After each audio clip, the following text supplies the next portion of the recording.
ਸੁਣ ਰਹੇ ਸਾਰੇ ਹੀ ਮਾਣਯੋਗ ਅਤੇ ਸਤਿਕਾਰ ਤੇ ਸਰੋਤਿਆਂ ਨੂੰ ਬਹੁਤ ਹੀ ਪਿਆਰ ਸਤਿਕਾਰ ਸਾਹਿਬ ਨੂੰ ਜੋੜ ਕੇ ਨਿੱਕੀ ਜਿਹੀ ਸਤਿ ਸ੍ਰੀ ਅਕਾਲ ਸਭ ਨੂੰ ਜੀ ਨੂੰ ਆਖਦੇ ਹਾਂ। ਸੋਤੇ ਪ੍ਰੋਗਰਾਮ ਦੇ ਵਿੱਚ ਆਪ ਸਭ ਦਾ ਸਵਾਗਤ ਹੈ। ਖਬਰ ਤੇ ਨਜ਼ਰ ਪ੍ਰੋਗਰਾਮ ਲੈ ਕੇ ਹਾਜ਼ਰ ਹੋ ਚੁੱਕੇ ਹਾਂ। ਅੱਜ 30 ਅਗਸਤ ਹੈ, ਦਿਨ ਹੈਗਾ ਜੀ ਸ਼ੁੱਕਰਵਾਰ। ਆਪਣੇ ਨਾਲ ਜੁੜ ਚੁੱਕੇ ਨੇ ਮਿੰਟੂ ਗੁਰਸਰੀਆ ਜੀ ਮਲੋਟ ਸਟੂਡੀਓਜ਼ ਤੋਂ। ਮਿੰਟੂ ਜੀ, ਜੀ ਆਇਆਂ ਨੂੰ ਸਵਾਗਤ ਹੈ। ਸਤਿ ਸ੍ਰੀ ਅਕਾਲ ਜੀ।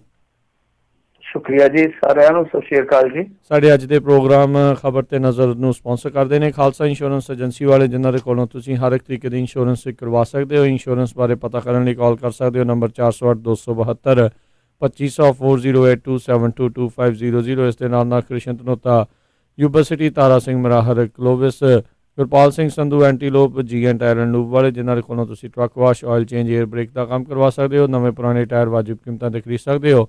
ਸੈਂਟਰ ਨਾਲਾ ਮਡੇਰਾ ਦੇ ਵਿੱਚ ਲੋਕੇਸ਼ਨ ਨੇ ਕਾਲ ਨੇ ਮਸਹੋਤਾ 209 277 0113। ਨਾਲ ਹੀ West Coast truck driving school Fresno ਵਾਲੇ, ਜਿਹੜੇ ਕਿ ਤੁਹਾਨੂੰ ਟਰੱਕ ਦਾ ਲਾਇਸੈਂਸ ਵਧੀਆ ਸਿਖਲਾਈ ਦੇ ਕੇ ਘੱਟ ਸਮੇਂ 'ਚ ਲੈਣ 'ਚ ਸਹਾਇਤਾ ਕਰਦੇ ਨੇ। ਕਾਲ ਅਜੀਤ ਅਟਵਾਲ 559 374 4541। ਬਲਜਿੰਦਰ ਸਿੰਘ ਨੇਜਰ ਵੁੱਡਲੈਂਡ ਤੋਂ, ਸੁੱਚਾ ਸਿੰਘ ਸ਼੍ਰੀ ਮਾਛੀਵਾੜਾ ਸਾਹਿਬ। ਇਹਨਾਂ ਸਾਰਿਆਂ ਦਾ ਬਹੁਤ ਬਹੁਤ ਧੰਨਵਾਦ। ਜੇਕਰ ਤੁਸੀਂ ਜਾਂ ਕੋਈ ਹੋਰ ਕਾਰੋਬਾਰ ਇਸ ਪ੍ਰੋਗਰਾਮ ਨੂੰ ਸਪਾਂਸਰ ਕਰਨਾ ਚਾਹੁੰਦੇ ਹੋ, ਸੰਪਰਕ ਕਰ ਸਕਦੇ ਹੋ ਨੰਬਰ 408 722 7698 ਦੇ ਉੱਤੇ। ਮਿੰਟੂ ਜੀ, ਗੱਲਬਾਤ ਦਾ ਸਿਲਸਿਲਾ ਸ਼ੁਰੂ ਕਰਦੇ ਹਾਂ। ਕਹਿੰਦੇ ਪਾਕਿਸਤਾਨ ਵਿੱਚ ਇੱਕ ਗ੍ਰੰਥੀ ਦੀ ਧੀ ਦੇ ਧਰਮ ਪਰਿਵਰਤਨ ਦਾ ਮਾਮਲਾ ਹੁਣ ਕਾਫੀ ਜ਼ਿਆਦਾ ਭਖ ਗਿਆ। ਬਿਲਕੁਲ, ਇਹ ਮਾਮਲਾ ਅੱਜ ਸਾਰਾ ਦਿਨ ਹੀ ਚਰਚਾ ਦਾ ਵਿਸ਼ਾ ਬਣਿਆ ਰਿਹਾ ਵਾ। ਇਹਦੇ ਤੇ ਆਪਣੇ ਜਿਹੜੇ ਹੈਗੇ ਕਮੇਟੀ ਵਾਲੇ, ਇਹਨਾਂ ਨੇ ਵੀ ਤਕੜਾ ਵਿਰੋਧ ਜਤਾਇਆ ਵਾ। ਅਕਾਲ ਤਖਤ ਦੇ ਜਥੇਦਾਰ ਨੇ ਵੀ ਕਰੜਾ ਨੋਟਿਸ ਲਿਆ। ਵੈਸੇ ਇਹ ਵਿਰੋਧ ਦੇ ਟਰੱਕ ਭਰ ਕੇ ਰੱਖੇ ਹੋਏ ਇਹਨਾਂ ਨੇ। ਕਰੜਾ ਵਿਰੋਧ ਜਿਹੜਾ ਉਹ ਮਾਲਕ ਦੇ ਖਤਮ ਹੀ ਨਹੀਂ ਹੁੰਦਾ, ਉਹਦਾ ਵੀ ਕਰੜਾ ਵਿਰੋਧ। ਜਿਵੇਂ ਉਹ ਕਰੜੀ ਨਿੰਦਾ ਦਾ ਸਟਾਕ ਨਹੀਂ ਖਤਮ ਹੋਣ ਦਿੰਦੇ, ਇਹਨਾਂ ਦਾ ਕਰੜਾ ਵਿਰੋਧ ਹੁੰਦਾ। ਹਾਲਾਂਕਿ ਇਹ ਉਹੀ ਲੋਕ ਆ ਜਿਨ੍ਹਾਂ ਨੇ ਜਾਂਚ ਪੜਤਾਲ ਬਿਠਾਈ ਸੀ। ਤੁਹਾਨੂੰ ਚੇਤੇ ਹੋਣਾ, ਇੱਕ ਬੀਬੀ ਇੱਥੇ ਜਥੇ ਦੇ ਨਾਲ ਚਲੇ ਗਈ ਸੀ ਤੇ ਮੁੜ ਕੇ ਉੱਧਰ ਜਾ ਕੇ ਤੇ ਉਹਨੇ ਜੋ ਚੰਨ ਚਾੜਿਆ ਸੀ ਸਭ ਨੂੰ ਪਤਾ। ਉਹਦੇ ਵਿੱਚ ਇੱਕ ਇਹਨਾਂ ਨੇ ਸਬ ਕਮੇਟੀ ਬਿਠਾ ਲਈ ਸੀਗੀ। ਉਹ ਕਮੇਟੀ ਐਸੀ ਬੈਠੀ ਆ ਹੁਣ ਤੱਕ ਉੱਠੀ ਨਹੀਂ, ਕਿਉਂਕਿ ਇਹਨਾਂ ਦੇ ਆਪਣੇ ਬੰਦੇ ਸੀਗੇ ਜਿਨ੍ਹਾਂ ਨੇ ਉਹਦਾ ਨਾਂ ਨੂੰ ਪਵਾਇਆ ਸੀ, ਸਾਰੀ ਗੇਮ ਲਾਈ ਸੀਗੀ। ਤਾਂ ਖੈਰ ਉਹ ਮਾਮਲਾ ਜਿਹੜਾ ਉਹ ਵਿੱਚ ਵਿਚਾ ਲਈ ਆ ਤੇ ਇੱਧਰੋਂ ਕਰੜੀ ਇਹਨਾਂ ਨੇ ਨਿੰਦਾ ਕਰ ਦਿੱਤੀ ਆ। ਹੁਣ ਮਨਜਿੰਦਰ ਸਿੰਘ ਸਿਰਸਾ ਨੇ ਵੀ ਸਵਾਲ ਚੁੱਕਿਆ। ਗੋਪਾਲ ਸਿੰਘ ਚਾਵਲਾ ਕਹਿੰਦਾ ਕਿੱਥੇ ਆ, ਹੁਣ ਉਹ ਨਹੀਂ ਬੋਲਦਾ। ਫਿਰ ਉਹ ਬੋਲ ਪਿਆ, ਉਹਦੀ ਵੀ ਵੀਡੀਓ ਆ ਗਈ। ਉਹ ਕਹਿੰਦਾ ਜੀ ਸਰਕਾਰ ਕਰਦੀ ਬਹੁਤ ਕੁਛ ਪਈ ਆ ਇੱਥੇ ਤੇ ਸਭ ਕੁਛ ਮਾਰੋ ਮਾਰ ਚੱਲਣ ਡਈ ਆ। ਕੁਛ ਬੰਦੇ ਗ੍ਰਿਫਤਾਰ ਹੋ ਗਏ, ਕੁਛ ਹੋ ਜਾਣਗੇ ਤੇ ਕੁਛ ਲੋਕ ਜਿਹੜੇ ਆ ਸਾਡੀ ਜੋ ਸਿੱਖਾਂ ਦੀ ਇੱਥੇ ਮੁਸਲਮਾਨਾਂ ਦੀ ਦੋਸਤੀ ਆ ਉਹਦੇ ਵਿੱਚ ਫਰਕ ਨਾ ਪਾਉਣ। ਇਸ ਤਰ੍ਹਾਂ ਉਹਨੇ ਕਿਹਾ ਕਿ ਸਰਕਾਰ ਬਹੁਤ ਵਧੀਆ ਕੰਮ ਕਰਦੀ ਪਈ, ਸਰਕਾਰ ਦਾ ਇਹਦੇ 'ਚ ਕੋਈ ਦੋਸ਼ ਨਹੀਂ। ਜਦ ਕਿ ਉਹ ਪੀੜਤ, ਤੁਹਾਨੂੰ ਪਤਾ ਹੀ ਆ, ਵੀਡੀਓ ਤੁਸੀਂ ਦੇਖ ਲਈ ਹੋਣੀ ਆ ਸਭ ਨੇ, ਕਿ ਉਹ ਕੀ ਕਹਿ ਰਹੇ ਆ। ਉਹ ਕਹਿੰਦੇ ਕਿ ਪੁਲਿਸ ਵਾਲੇ ਸਾਡੀ ਗੱਲ ਹੀ ਨਹੀਂ ਸੀ ਸੁਣਦੇ ਪਏ, ਉਲਟਾ ਉਹ ਜਿਹੜੇ ਲੋਕ ਜਿਹੜੇ ਉੱਥੋਂ ਚੁੱਕ ਕੇ ਲੈ ਕੇ ਗਏ ਆ ਕੁੜੀ ਨੂੰ, ਉਹ ਆ ਕੇ ਫੇਰ ਧਮਕੀ ਦਿੰਦੇ ਪਏ ਇਹਨਾਂ ਨੂੰ, ਇਹ ਆ ਉਹ ਆ ਜੋ ਆ। ਸੋ ਮਸਲਾ ਜਿਹੜਾ ਉਹ ਦੂਸਰੇ ਪੱਖ ਤੋਂ ਵੀ ਵਿਚਾਰਨ ਵਾਲਾ। ਦੇਖੋ, ਜੇ ਤੇ ਇਹ ਇਸੇ ਤਰ੍ਹਾਂ ਹੀ ਆ ਕਿ ਉਸ ਕੁੜੀ ਨੂੰ ਚੁੱਕ ਕੇ ਤੇ ਉਹਦਾ ਧਰਮ ਪਰਿਵਰਤਨ ਜ਼ਬਰਦਸਤੀ ਕਰਵਾਇਆ ਗਿਆ, ਫਿਰ ਤੇ ਕਾਰਵਾਈ ਹੋਣੀ ਚਾਹੀਦੀ। ਉਹਨਾਂ ਚੋਂ ਇੱਕ ਵੀ ਸੁੱਕਾ ਨਹੀਂ ਬਚਣਾ ਚਾਹੀਦਾ। ਤੇ ਜੇ ਉਹਨੇ ਮਰਜ਼ੀ ਦੇ ਨਾਲ ਸ਼ਾਦੀ ਕਰਾਈ ਆ, ਉਹ ਬਾਲਗ ਆ, ਫਿਰ ਸਾਨੂੰ ਉਸੇ ਪੈਮਾਨੇ ਤੇ ਹੀ ਖਰਾ ਉਤਰਨਾ ਚਾਹੀਦਾ ਜਿੱਦਾਂ ਅਸੀਂ ਬੜੇ ਮਾਣ ਨਾਲ ਖਬਰ ਪੜ੍ਹਦੇ ਹਾਂ ਕਿ ਫਲਾਣਾ ਸਕੂਟਰ ਮਕੈਨਿਕ ਮੇਮ ਪੱਟ ਲਿਆ ਆ। ਤਾਂ ਇਹ ਚੀਜ਼ ਜਿਹੜੀ ਆ, ਫਿਰ ਸਾਨੂੰ ਆਪਣਾ ਸਟੈਂਡਰਡ ਬਦਲਣਾ ਨਹੀਂ ਚਾਹੀਦਾ, ਪੈਮਾਨਾ ਬਦਲਣਾ ਨਹੀਂ ਚਾਹੀਦਾ। ਠੀਕ ਹੈ ਨਾ, ਕਿ ਜੇਕਰ ਉਹ ਬਾਲਗ ਨੇ ਦੋਵੇਂ ਤਾਂ ਫਿਰ ਆਪਣੀ ਮਰਜ਼ੀ ਨਾਲ ਉਹ ਜਾ ਕੇ ਕਨਵਰਟ ਹੋਈ ਹੈ ਕੁੜੀ, ਫਿਰ ਕੋਈ ਕੁਛ ਨਾ ਕਰੇ, ਚੁੱਪ ਕਰਕੇ ਬੈਠ ਜਾਣ। ਇਹਨੂੰ ਦੂਸਰਾ ਮੁੱਦਾ ਬਣਾਇਆ ਹੀ ਨਹੀਂ ਜਾਣਾ ਚਾਹੀਦਾ। ਤੇ ਜੇ ਵਾਕਈ ਇਸ ਤਰ੍ਹਾਂ ਵਾਪਰਿਆ, ਫਿਰ ਉਹਨਾਂ ਚੋਂ ਕੋਈ ਸੁੱਕਾ ਨਹੀਂ ਜਾਣਾ ਚਾਹੀਦਾ। ਕਿਉਂਕਿ ਦੇਖੋ, ਮੌਕਾ ਕਿੰਨਾ ਵਧੀਆ ਬਣਦਾ ਪਿਆ, ਸਭ ਕੁਛ ਠੀਕ ਠਾਕ ਚੱਲਦਾ ਪਿਆ ਕਰਤਾਰਪੁਰ ਸਾਹਿਬ ਦੇ ਕੋਰੀਡੋਰ ਦੇ ਮਾਮਲੇ 'ਚ। ਜੇ ਕੋਈ ਇਸ ਤਰ੍ਹਾਂ ਦੀ ਘਟਨਾ ਮੰਨ ਲਓ ਕੋਈ ਇੱਕ ਫਸਾਦ ਦਾ ਰੂਪ ਧਾਰਨ ਕਰ ਜਾਂਦੀ ਹੈ, ਤੇ ਫਸਾਦ ਤੁਹਾਨੂੰ ਪਤਾ ਹੀ ਆ ਕਿ ਮੁੜ ਕੇ ਕਿੰਨਾ ਨੁਕਸਾਨ ਕਰ ਜਾਂਦੇ ਆ। ਬਾਕੀ ਜਿਹੜੀ ਗੱਲ ਆ ਕਿ ਇਸ ਤਰ੍ਹਾਂ ਦੀ ਜੇ ਜ਼ੋਰ ਜ਼ਬਰਦਸਤੀ ਹੋਈ ਆ, ਬਹੁਤ ਮਾੜੀ ਗੱਲ ਹੈ, ਮੰਦਭਾਗੀ ਗੱਲ ਹੈ, ਪਰ ਦੂਸਰੇ ਐਂਗਲ ਤੋਂ ਜ਼ਰੂਰ ਦੇਖਣਾ ਚਾਹੀਦਾ। ਜੇ ਦੂਸਰਾ ਐਂਗਲ ਠੀਕ ਆ ਤਾਂ ਫਿਰ ਉੱਥੇ ਆ ਜਿਹੜੀਆਂ ਚੀਜ਼ਾਂ ਇਹ ਛੱਡ ਦੇਣੀਆਂ ਚਾਹੀਦੀਆਂ। ਕਿਉਂਕਿ ਕਈ ਵਾਰ ਇਹ ਹੁੰਦਾ ਕਿ ਸਭ ਕੁਛ ਜਿਹੜਾ ਆ ਉਹ ਦੂਸਰੇ ਪੱਖ ਤੋਂ ਠੀਕ ਹੁੰਦਾ, ਪਰ ਇੱਕ ਪੱਖ ਇੱਕ ਇਹ ਜਾਵੀਆ ਹੁੰਦਾ ਕਿ ਇਹਨੂੰ ਮਸਲੇ ਨੂੰ ਜਾਂ ਤੇ ਤੁਸੀਂ ਅੰਤਰ ਧਰਮ ਵਾਲਾ ਮਸਲਾ ਬਣਾ ਦਿਓ, ਅੰਤਰ ਜਾਤ ਵਾਲਾ ਮਸਲਾ ਬਣਾ ਦਿਓ, ਫਿਰਕੂਕਰਨ ਕਰ ਦਿਓ, ਮਤਲਬ ਕਿ ਇਹ ਕਹਾਣੀ ਜਿਹੜੀ ਆ ਉਲਟ ਚਲੇ ਜਾਵੇ। ਸੋ ਇਹਦਾ ਪਹਿਲਾਂ ਨਿਚੋੜ ਨਿਕਲਣਾ ਚਾਹੀਦਾ, ਇਹਦਾ ਨਿਸਤਾਰਾ ਹੋਣਾ ਚਾਹੀਦਾ ਕਿ ਅਸਲ ਦੇ ਵਿੱਚ ਕਹਾਣੀ ਕੀ ਹੈ। ਤਾਂ ਉਸ ਤੋਂ ਬਾਅਦ ਹੀ ਆਪਾਂ ਕੁਛ ਕਹਿਣ ਦੀ ਸਥਿਤੀ 'ਚ ਆਵਾਂਗੇ। ਬਹਰਹਾਲ ਦੋਵੇਂ ਹੀ ਆ ਕਿ ਇੱਕ ਤੇ ਇਹ ਖਬਰ ਆ ਰਹੀ ਹੈ ਇਸ ਜਾਵੀਏ ਤੋਂ ਕਿ ਹਾਂਜੀ ਉਹਨਾਂ ਨੇ ਜ਼ਬਰਦਸਤੀ ਕੀਤੀ ਹੈ। ਦੂਸਰਾ ਇਹ ਵੀ ਪੱਖ ਆ ਰਿਹਾ ਕਿ ਉਹ ਬਾਲਗ ਹੈ, ਉਹਨੇ ਆਪਣੀ ਮਰਜ਼ੀ ਨਾਲ ਸ਼ਾਦੀ ਕਰਵਾਈ ਹੈ। ਜਦ ਤੱਕ ਇਹ ਕਲੀਅਰ ਨਹੀਂ ਹੁੰਦਾ ਤਦ ਤੱਕ ਮੇਰੇ ਖਿਆਲ ਦੇ ਨਾਲ ਆਪਾਂ ਕੁਝ ਕਹੀਏ ਤਾਂ ਉਹ ਗਲਤ ਆ, ਖਾਲੀ ਹੈ। ਇੰਤਜ਼ਾਰ ਕਰਦੇ ਆ ਕਿ ਉੱਥੋਂ ਦੀ ਗੌਰਮੈਂਟ ਕੀ ਕਦਮ ਚੁੱਕਦੀ ਹੈ। ਜੀ, ਅਗਲੀ ਜਿਹੜੀ ਗੱਲ ਕਰਦੇ, ਕਹਿੰਦੇ ਭਾਜਪਾ ਲੀਡਰ ਚਿਨਮਯਾਨੰਦ ਦੇ ਉੱਤੇ ਜਿਨਸੀ ਸ਼ੋਸ਼ਣ ਦੇ ਇਲਜ਼ਾਮ ਲਾਉਣ ਵਾਲੀ ਕੁੜੀ ਰਾਜਸਥਾਨ ਤੋਂ ਲੱਭੀ ਹੈ। ਦੇਖੋ, ਇਹ ਚਿਨਮਯਾਨੰਦ ਉਹੀ ਹੈ, ਜੇ ਮੈਂ ਨਹੀਂ ਭੁੱਲਦਾ, ਤੇ ਜਿਹਦੇ ਤੇ ਅੱਗੇ ਵੀ ਇਸ ਤਰ੍ਹਾਂ ਦਾ ਇੱਕ ਚਾਰਜ ਸੀਗਾ। ਤੇ ਜਦੋਂ ਯੋਗੀ ਆਦਿੱਤਿਆਨਾਥ ਦੀ ਸਰਕਾਰ ਆਈ ਸੀਗੀ ਉਦੋਂ ਚਰਚਾ ਚੱਲ ਪਈ ਕਿ ਉਹ ਜਿਹੜੇ ਦੋਸ਼ ਇਹਦੇ ਖਿਲਾਫ ਜੜੇ ਹੋਏ ਆ ਉਹਨਾਂ ਨੂੰ ਵਾਪਸ ਲਿਆ ਜਾਊਗਾ। ਉਹ ਇਹਨਾਂ ਨੇ ਲਿਆ ਜਾਂ ਨਹੀਂ ਲਿਆ, ਉਦੋਂ ਚਰਚਾ ਬਹੁਤ ਚੱਲੀ ਸੀਗੀ। ਤਾਂ ਇਹ ਇੱਕ ਮਾਮਲਾ ਹੁਣ ਬਾਅਦ ਦੇ ਵਿੱਚ ਆਇਆ। ਉਹ ਮਾਮਲਾ ਇਹ ਸੀਗਾ ਕਿ ਇੱਕ ਲੜਕੀ ਨੇ ਦੋਸ਼ ਲਾਇਆ ਸੀਗਾ, ਔਰ ਉਹ ਲੜਕੀ ਜਿਹੜੀ ਇੱਕ ਲਾਅ ਕਾਲਜ ਦੀ ਸਟੂਡੈਂਟ ਸੀਗੀ, ਸ਼ਾਇਦ LLM ਕਰ ਰਹੀ ਸੀਗੀ। ਤਾਂ ਉਹਨੇ ਇੱਕ ਵੀਡੀਓ ਜਾਰੀ ਕੀਤੀ ਸੀਗੀ, ਉਹਦੇ ਤੇ ਸਾਰਾ ਕੁਛ ਹੈ ਜਿਹੜਾ ਉਹ ਬਹੁਤ ਜ਼ਬਰਦਸਤ ਤਰੀਕੇ ਨਾਲ ਕਿਹਾ ਗਿਆ ਸੀਗਾ ਕਿ ਕਿੱਦਾਂ ਕੁੜੀਆਂ ਨੂੰ ਵਰਤਿਆ ਜਾਂਦਾ। ਚਿਨਮਯਾਨੰਦ ਤੇ ਸਿੱਧੇ ਤੌਰ ਤੇ ਦੋਸ਼ ਲਾਇਆ ਸੀ। ਤਾਂ ਚਿਨਮਯਾਨੰਦ ਨੇ ਕਿਹਾ ਸੀਗਾ ਕਿ ਮੈਨੂੰ ਰੰਗਦਾਰੀ ਦਾ ਇੱਕ ਮੈਸੇਜ ਆਇਆ। ਤਾਂ ਉਸ ਤੋਂ ਬਾਅਦ ਇਹ ਮਾਮਲਾ ਚਲੇ ਗਿਆ ਸੀ ਸੁਪਰੀਮ ਕੋਰਟ ਦੇ ਵਿੱਚ। ਤੇ ਜਿੱਦਾਂ ਹੀ ਇਹ ਸੁਪਰੀਮ ਕੋਰਟ 'ਚ ਮਸਲਾ ਗਿਆ, ਫਿਰ ਪੁਲਿਸ ਤੁਹਾਨੂੰ ਪਤਾ ਹੀ ਹੈ ਕਿ ਥੋੜੀ ਐਕਟਿਵ ਹੋ ਜਾਂਦੀ ਆ। ਪਹਿਲਾਂ ਤੇ ਇਹਨਾਂ ਨੇ ਇਹ ਖਬਰ ਕੱਢੀ ਸੀਗੀ ਕਿ ਕੁੜੀ ਇੱਕ ਦਿੱਲੀ ਦੇ ਹੋਟਲ 'ਚ ਗਈ, ਉਹਦੇ ਨਾਲ ਇੱਕ ਮੁੰਡਾ। ਫਿਰ ਉਸ ਤੋਂ ਬਾਅਦ ਅੱਜ ਇਹ ਖਬਰ ਆ ਗਈ ਆ ਕਿ ਉਹਨੂੰ ਰਾਜਸਥਾਨ ਤੋਂ ਬਰਾਮਦ ਕਰ ਲਿਆ ਗਿਆ, ਉਹਦੇ ਨਾਲ ਫਿਰ ਉਹੀ ਮੁੰਡਾ ਸ਼ਾਇਦ ਹੋਊਗਾ। ਕਹਿੰਦੇ ਕਿ ਦੋਨਾਂ ਨੂੰ ਹੀ ਬਰਾਮਦ ਕਰ ਲਿਆ ਗਿਆ। ਤਾਂ ਸੁਪਰੀਮ ਕੋਰਟ ਦੇ ਵਿੱਚ ਸੁਣਵਾਈ ਹੋਈ ਹੈ। ਸੁਪਰੀਮ ਕੋਰਟ ਨੇ ਇਹਦੇ ਤੇ ਇਹ ਆਖਿਆ ਕਿ ਇਹਨਾਂ ਨੂੰ ਤੁਰੰਤ ਕੁੜੀ ਨੂੰ ਖਾਸ ਤੌਰ ਤੇ ਕਿ ਕੋਰਟ ਦੇ ਵਿੱਚ ਪੇਸ਼ ਕੀਤਾ ਜਾਵੇ। ਸਭ ਤੋਂ ਪਹਿਲਾਂ ਤਾਂ ਹੁਣ ਸੁਪਰੀਮ ਕੋਰਟ ਦੇ ਵਿੱਚ ਲੜਕੀ ਨੂੰ ਪੇਸ਼ ਕੀਤਾ ਜਾਊਗਾ। ਲੜਕੀ ਉੱਥੇ ਜਾ ਕੇ ਕੀ ਬਿਆਨਾ ਦਰਜ ਕਰਵਾਉਂਦੀ ਆ, ਕੀ ਆਪਣਾ ਪੱਖ ਰੱਖਦੀ ਹੈ, ਫਿਰ ਉਸ ਤੋਂ ਬਾਅਦ ਇਹ ਕਹਾਣੀ ਚੱਲੂਗੀ। ਤਾਂ ਚਿਨਮਯਾਨੰਦ ਤੇ ਜੇ ਮੰਨ ਲਓ ਦੋਸ਼ ਉਹ ਜਾ ਕੇ ਸੁਪਰੀਮ ਕੋਰਟ ਦੇ ਵਿੱਚ ਵੀ ਲਾ ਦਿੰਦੀ ਆ ਤੇ ਫਿਰ ਇਹਨਾਂ ਲਈ ਬੜੀ ਸ਼ਰਮ ਵਾਲੀ ਗੱਲ ਹੋ ਜਾਣੀ ਹੈ, ਬੜੀ ਨਮੋਸ਼ੀ ਵਾਲੀ ਗੱਲ ਹੋ ਜਾਣੀ ਆ। ਕਿਉਂਕਿ ਫਿਰ ਉੱਥੇ ਕੋਈ ਚਾਰਾ ਨਹੀਂ ਚੱਲਣਾ ਹੇਠਲੇ ਪੱਧਰ ਤੇ ਉਹ ਸਿੰਗਰ ਵਾਲੇ ਮਾਮਲੇ 'ਚ ਆਪਾਂ ਵੇਖਿਆ ਹੀ ਸੀਗਾ ਨਾ ਕਿ ਕਿੰਨੀ ਦੇਰ ਤੱਕ ਪੁਲਿਸ ਉਹਦਾ ਦੋਸ਼ੀ ਦਾ ਸਾਥ ਦਿੰਦੀ ਰਹੀ। ਇਹ ਤੇ ਉਦੋਂ ਪੁਲਿਸ ਮਾੜੀ ਮੋਟੀ ਜਾਗੀ ਜਦੋਂ ਕੁੜੀ ਦਾ ਜਿਹੜਾ ਬਾਪ ਸੀ ਉਹ ਮਰ ਗਿਆ ਹਿਰਾਸਤ ਦੇ ਵਿੱਚ। ਉਸ ਤੋਂ ਬਾਅਦ ਫਿਰ ਕੁੜੀ ਜਿਹੜੀ ਹੈ ਉਹ ਆਤਮ ਹੱਤਿਆ ਕਰਨ ਚਲੇ ਗਈ ਸੀਗੀ CM ਦੀ ਰਿਹਾਇਸ਼ ਦੇ ਅੱਗੇ। ਤਾਂ ਉਸ ਤੋਂ ਬਾਅਦ ਮਾਮਲਾ ਜਿਹੜਾ ਅੱਗੇ ਵਧਿਆ ਸੀਗਾ। ਤਾਂ ਇਸ ਮਾਮਲੇ ਦੇ ਵਿੱਚ ਹੁਣ ਜੇ ਸੁਪਰੀਮ ਕੋਰਟ ਜਾ ਕੇ ਕੁੜੀ ਕਹਿ ਦਿੰਦੀ ਆ ਤਾਂ ਫਿਰ ਇਹਨਾਂ ਦੀਆਂ ਮੁਸ਼ਕਲਾਂ ਜਿਹੜੀਆਂ ਚਿਨਮਯਾਨੰਦ, ਇਹਨਾਂ ਦੀਆਂ ਮੁਸ਼ਕਲਾਂ ਬਹੁਤ ਜ਼ਿਆਦਾ ਵੱਧ ਜਾਣਗੀਆਂ। ਵੈਸੇ ਵੀ ਇਹ ਮਾਮਲੇ ਬਹੁਤ ਵਧੇ ਹੋਏ ਆ ਭਾਰਤ ਦੇ ਵਿੱਚ। ਉਹਦਾ ਆਪਾਂ ਕਹਿ ਦਿੰਦੇ ਕਿ ਲੀਡਰ ਲੋਕ ਹੁੰਦੇ, ਜਿਹੜੇ ਨਵਾਇਆ ਲੋਕ ਹੁੰਦੇ ਆ, ਇਹ ਬੜੇ ਪ੍ਰਤਿਸ਼ਠਿਤ ਲੋਕ ਹੁੰਦੇ ਆ, ਇਹ ਬੜੇ ਮੋਹਤਬਰ ਲੋਕ ਹੁੰਦੇ ਆ, ਲੋਕਾਂ ਦੀ ਅਗਵਾਈ ਕਰਦੇ ਆ, ਗਵਾਨੂ ਹੁੰਦੇ ਆ। ਪਰ ਮੇਰੇ ਖਿਆਲ ਦੇ ਨਾਲ ਹੁਣ ਦੇਖੋ ਕੁਝ ਮਾਮਲੇ ਤੇ ਹੁੰਦੇ ਆ ਝੂਠੇ, ਜਿਹੜੇ ਦੋਸ਼ ਲਾ ਦਿੱਤੇ ਜਾਂਦੇ ਲੀਡਰਾਂ ਤੇ। ਪਰ ਬਹੁਤੇ ਮਾਮਲੇ ਤੁਹਾਨੂੰ ਪਤਾ ਹੀ ਹੈ ਕਿ ਅੱਗੇ ਚੱਲ ਕੇ ਕਿਸ ਤਰ੍ਹਾਂ ਦਾ ਰੁਖ ਅਖਤਿਆਰ ਕਰਦੇ ਆ। ਨੈਤਿਕਤਾ ਵੈਤਿਕਤਾ ਤੇ ਉੱਤੇ ਸਾਰਾ ਧੋਤਾ ਗਿਆ ਰਾਜਨੀਤੀ ਚੋਂ। ਕਿਸੇ ਨੇ ਕਿਹਾ ਸੀਗਾ ਨਾ ਕਿ ਰਾਮ ਗਏ रामायण का आधार रह गया, कृष्ण गए थे गीता का सार रह गया, महावीर का आदर्श कहाँ है जीवन में, अब तो लेखन भाषण का बाजार रह गया। लेखन भाषण ਦਾ ਬਾਜ਼ਾਰ ਆ, ਬਾਕੀ ਤੁਹਾਨੂੰ ਪਤਾ ਹੀ ਕਿਹੋ ਜਿਹਾ ਕੰਮ ਕਰ ਰਿਹਾ। ਜੀ ਜੀ, ਅਗਲੀ ਜਿਹੜੀ ਗੱਲ ਕਰਦੇ, ਕਹਿੰਦੇ ਕਸ਼ਮੀਰੀ ਲੈ ਰਹੇ ਨੇ ਜਿਹੜੇ ਲਾ ਰਹੇ ਨੇ ਬੇਰਹਿਮੀ ਨਾਲ ਤਸ਼ੱਦਦ ਦਾ ਦੋਸ਼। BBC ਨੇ ਫੇਰ ਕੀਤਾ ਇਸੇ ਚੀਜ਼ ਦਾ ਦਾਵਾ। ਦੇਖੋ BBC ਰਿਪੋਰਟਿੰਗ ਲਗਾਤਾਰ ਕਰ ਰਹੀ ਹੈ ਇਸ ਮਾਮਲੇ ਤੇ। ਹਾਲਾਂਕਿ BBC ਨੂੰ ਵੀ ਟਰੋਲ ਕਰਨ ਦਾ ਯਤਨ ਕੀਤਾ ਗਿਆ ਸੀਗਾ, ਪਰ ਉਹ ਜਿਵੇਂ ਗਾਣਾ ਨਾ ਦੱਬਦੇ ਕਿੱਥੇ ਸੀ, ਕਾਫੀ ਵੱਡੇ ਬ੍ਰੌਡਕਾਸਟਰ ਆ ਨਹੀਂ ਦੱਬਦੇ ਇਸ ਚੀਜ਼ ਤੋਂ। ਤਾਂ ਇਹਨਾਂ ਦੀਆਂ ਰਿਪੋਰਟਾਂ ਜਿਹੜੀਆਂ ਉਹ ਲਗਾਤਾਰ ਸ਼ਾਇਆ ਹੋ ਰਹੀਆਂ ਨੇ, ਲਗਾਤਾਰ ਨਸ਼ਰ ਹੋ ਰਹੀਆਂ ਨੇ, ਸੁਣ ਰਹੇ ਆ। ਰੇਡੀਓ ਤੇ ਵੀ ਇਹਨਾਂ ਨੇ ਇੱਕ ਸਪੈਸ਼ਲ ਬੁਲੇਟਿਨ ਜਿਹੜਾ ਸੀਗਾ ਉਹ ਕਸ਼ਮੀਰ ਨਾਲ ਜੁੜਿਆ ਬ੍ਰੌਡਕਾਸਟ ਕਰਨ ਦਾ ਐਲਾਨ ਕਰ ਦਿੱਤਾ ਸੀਗਾ। ਤਾਂ ਇਹਨਾਂ ਨੇ ਹੁਣ ਜੋ ਰਿਪੋਰਟ ਪੇਸ਼ ਕੀਤੀ ਉਹਦੇ 'ਚ ਕਹਿੰਦੇ ਆ ਕਿ ਕੁਛ ਪਿੰਡ ਵਾਲਿਆਂ ਨੇ ਸਾਨੂੰ ਆਪਣੇ ਪਿੰਡੇ ਤੱਕ ਦਿਖਾਏ ਆ ਕਿ ਸਾਨੂੰ ਕੁੱਟਿਆ ਗਿਆ, ਬਹੁਤ ਬੇਰਹਿਮੀ ਦੇ ਨਾਲ ਕੁੱਟਿਆ ਗਿਆ, ਔਰ ਉਦੋਂ ਕੁੱਟਿਆ ਗਿਆ ਜਦੋਂ ਉਹਨਾਂ ਦਾ ਕੋਈ ਕਸੂਰ ਨਹੀਂ ਸੀਗਾ, ਕੋਈ ਦੋਸ਼ ਨਹੀਂ ਸੀਗਾ। ਤਾਂ ਉਹਨਾਂ ਨੇ ਨਿਸ਼ਾਨ ਦਿਖਾਇਆ, ਬਕਾਇਦਾ ਫੋਟੋਆਂ ਵੀ ਛਾਪੀਆਂ ਨੇ। ਸੋ ਇੱਥੇ ਦੀ ਜਿਹੜੀ ਇੱਕ ਬਹੁਤ ਵੱਡੀ ਪੋਰਟਲ ਆ ਉਹਨੇ ਉਹਨਾਂ ਦੇ ਹਵਾਲੇ ਦੇ ਨਾਲ ਫੋਟੋਆਂ ਜਿਹੜੀਆਂ ਇੱਥੇ ਨਸ਼ਰ ਕੀਤੀਆਂ ਨੇ। ਤਾਂ ਉਹਨਾਂ ਦਾ ਦੋਸ਼ ਆ ਪਿੰਡਾਂ ਵਾਲਿਆਂ ਦਾ। ਉਹ ਕਹਿੰਦੇ ਆ ਕਿ ਇੱਥੇ ਰਾਤ ਨੂੰ ਆਏ ਆਰਮੀ ਮੈਨ, ਉਹਨਾਂ ਨੇ ਇਹ ਕਹਿ ਕੇ ਕਿ ਤੁਸੀਂ ਪੱਥਰਬਾਜ਼ਾਂ ਦੇ ਨਾਂ ਦੱਸੋ, ਸਾਨੂੰ ਕੁੱਟਣਾ ਸ਼ੁਰੂ ਕਰ ਦਿੱਤਾ। ਹੁਣ ਅਸੀਂ ਪੱਥਰਬਾਜ਼ਾਂ ਦਾ ਨਾਂ ਕਿੱਥੋਂ ਦੱਸੀਏ। ਤਾਂ ਇਹ ਖਬਰ ਜਿਵੇਂ ਹੀ ਛਾਇਆ ਹੋਈ, ਜਿਵੇਂ ਹੀ ਚੱਲੀ, ਉਸ ਤੋਂ ਬਾਅਦ ਫਿਰ ਇੱਕ ਬਹਿਸ ਚੱਲ ਪਈ। ਹੁਣ ਜਿਹੜੇ ਹੈਗੇ ਆ ਫੌਜ ਵਾਲੇ ਜਾਂ ਪ੍ਰਸ਼ਾਸਕੀ ਅਧਿਕਾਰੀ ਉਹ ਤੇ ਮੰਨਦੇ ਨਹੀਂ, ਉਹ ਤੇ ਪੁਸ਼ਟੀ ਨਹੀਂ ਕਰਦੇ। ਪਰ ਜਿਹੜੇ ਲੋਕ ਆ ਉਹ ਕਹਿੰਦੇ ਆ ਕਿ ਜਿਹੜੇ ਡਾਕਟਰ ਆ ਜਾਂ ਜਿਹੜੇ ਹੋਰ ਸਿਹਤ ਮਹਿਕਮੇ ਦੇ ਅਧਿਕਾਰੀ ਆ ਉਹ ਸਾਡੀ ਗੱਲ ਹੀ ਨਹੀਂ ਸੁਣਦੇ, ਮਤਲਬ ਕਿ ਕਿਸੇ ਕਿਸਮ ਦੀ ਕੋਈ ਜਾਣਕਾਰੀ ਉਹ ਨਹੀਂ ਦਿੰਦੇ।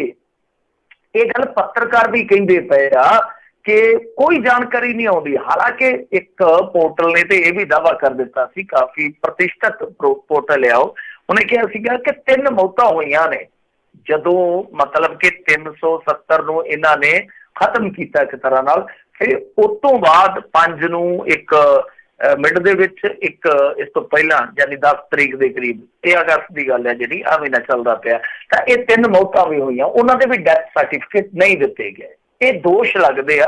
ਸੋ ਇਸ ਤਰ੍ਹਾਂ ਢੱਕ ਕੇ ਰੱਖਿਆ ਗਿਆ ਖਬਰਾਂ ਨੂੰ। ਖਬਰਾਂ ਜਦ ਤੱਕ ਹੁਣ ਚੱਲੂਗੀਆਂ ਨਹੀਂ ਆ, ਮੀਡੀਆ ਦੀ ਕਵਰੇਜ ਨਹੀਂ ਖੁੱਲਦੀ। ਵੈਸੇ ਇਹ ਵੀ ਇੱਕ ਕਿੱਡੀ ਸ਼ਰਮਸਾਰ ਕਰਨ ਵਾਲੀ ਗੱਲ ਆ ਇੰਡੀਆ ਨੂੰ ਕਿ ਮੀਡੀਆ ਤੇ ਪਾਬੰਦੀਆਂ ਲਾ ਰੱਖੀਆਂ। ਤਾਂ ਜਿਹੜੀ ਪ੍ਰੈਸ ਕਾਉਂਸਲ ਆਫ ਇੰਡੀਆ ਉਹਦਾ ਮੁਖੀ ਉੱਠ ਕੇ ਜਾ ਕੇ ਕੋਰਟ ਦੇ ਵਿੱਚ ਕਹਿੰਦਾ, ਸੁਪਰੀਮ ਕੋਰਟ ਦੇ ਵਿੱਚ, ਕਿ ਪਾਬੰਦੀਆਂ ਵਾਜਬ ਨੇ, ਠੀਕ ਨੇ। ਦੇਖੋ ਜਦੋਂ ਬੇੜਾ ਗਰਕਣ ਤੇ ਆਇਆ ਹੋਵੇ, ਜਿਹੜੀ ਪ੍ਰੈਸ ਕਾਉਂਸਲ ਆਫ ਇੰਡੀਆ ਨੇ ਪ੍ਰੈਸ ਦੀ ਰੱਖਿਆ ਕਰਨੀ ਆ, ਉਹਦੇ ਹਿੱਤਾਂ ਦੀ ਗੱਲ ਕਰਨੀ ਆ, ਉਹਦਾ ਮੁਖੀਆ ਜਾ ਕੇ ਕਹਿੰਦਾ ਕਿ ਪਾਬੰਦੀਆਂ ਠੀਕ ਨੇ। ਤਾਂ ਇਹ ਜਦੋਂ ਤੱਕ ਹੁਣ ਕਵਰੇਜ ਖੁੱਲਦੀ ਨਹੀਂ, ਜੇ ਸਭ ਕੁਝ ਠੀਕ ਆ ਤੇ ਉਹ ਕਵਰੇਜ ਕਿਉਂ ਨਹੀਂ ਖੋਲੀ ਜਾ ਰਹੀ, ਸਭ ਤੋਂ ਵੱਡਾ ਸਵਾਲ ਇਹ ਆ। ਤਾਂ ਉਹ ਪਾਬੰਦੀਆਂ ਜਦੋਂ ਹਟਣਗੀਆਂ, ਗਰਾਊਂਡ ਜ਼ੀਰੋ ਤੋਂ ਧੜਾਧੜ ਰਿਪੋਰਟਾਂ ਆਉਣਗੀਆਂ, ਲੋਕ ਖੁੱਲ ਕੇ ਆਪਣੀ ਗੱਲ ਕਰਨਗੇ, ਫਿਰ ਪਤਾ ਲੱਗੂਗਾ ਅਸਲ ਹਾਲਾਤਾਂ ਦਾ। ਤਾਂ ਹੁਣ ਦੀ ਘੜੀ ਤਾਂ ਇਹੋ ਹੀ ਆ ਕਿ ਫੌਜ ਜਿਹੜੀ ਆ ਉਹ ਵੀ ਇਹਨਾਂ ਚੀਜ਼ਾਂ ਨੂੰ ਡਿਨਾਈ ਕਰਦੀ ਆ। ਜਿਹੜੇ ਪ੍ਰਸ਼ਾਸਕੀ ਅਧਿਕਾਰੀ, ਉਹ ਜਿਹੜੇ ਗਵਰਨਰ ਸਾਹਿਬ ਆ, ਉਹ ਤਾਂ ਕਹਿੰਦੇ ਕਿ ਸਭ ਅੱਛਾ ਚੱਲਦਾ ਪਿਆ, ਅਸੀਂ ਇੰਟਰਨੈਟ ਇਸ ਕਰਕੇ ਨਹੀਂ ਖੋਲਦੇ ਪਏ, ਥੋੜੀ ਸਹੂਲਤ ਅਸੀਂ ਇਸ ਕਰਕੇ ਜ਼ਿਆਦਾ ਨਹੀਂ ਵਧਾਉਂਦੇ ਪਏ ਕਿਉਂਕਿ ਬੰਦੇ ਦੀ ਜਾਨ ਨਾਲੋਂ ਕੀਮਤ ਜ਼ਿਆਦਾ ਜਿਹੜੀ ਆ ਉਹ ਇੰਟਰਨੈਟ ਦੀ ਨਹੀਂ ਹੋ ਸਕਦੀ। ਪਰ ਜੋ ਵੀ ਆ ਉੱਥੇ ਹਾਲਾਤ ਮੇਰੇ ਖਿਆਲ ਦੇ ਨਾਲ ਹਾਲੇ ਠੀਕ ਨਹੀਂ ਹੋਏ।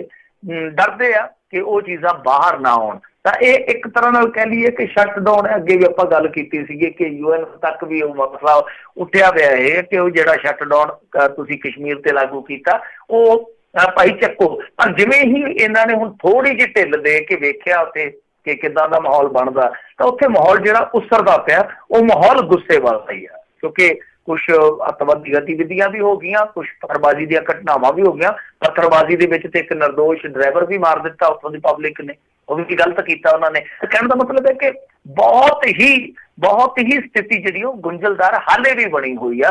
370 ਲੱਗੀ ਤੋਂ ਪਹਿਲਾਂ ਵੀ ਸੀ, 370 ਹਟੀ ਤੋਂ ਬਾਅਦ ਵੀ ਹੈ। ਪਰ ਉਮੀਦ ਕਰ ਸਕਦੇ ਹਾਂ ਕਿ ਭਾਈ ਠੀਕ ਹੋ ਜਾਵੇ ਸਭ ਕੁਛ। ਪਰ ਉਮੀਦ ਦੇ ਨਾਲ ਹੀ ਵੱਜਿਆ ਇਨਸਾਨ। ਉਹ ਕਿਸੇ ਨੇ ਕਿਹਾ ਸੀ ਉਮੀदों से बदा एक जिद्दी परिंदा है इंसान, जो घायल भी उम्मीदों से है और जिंदा भी उम्मीदों से है।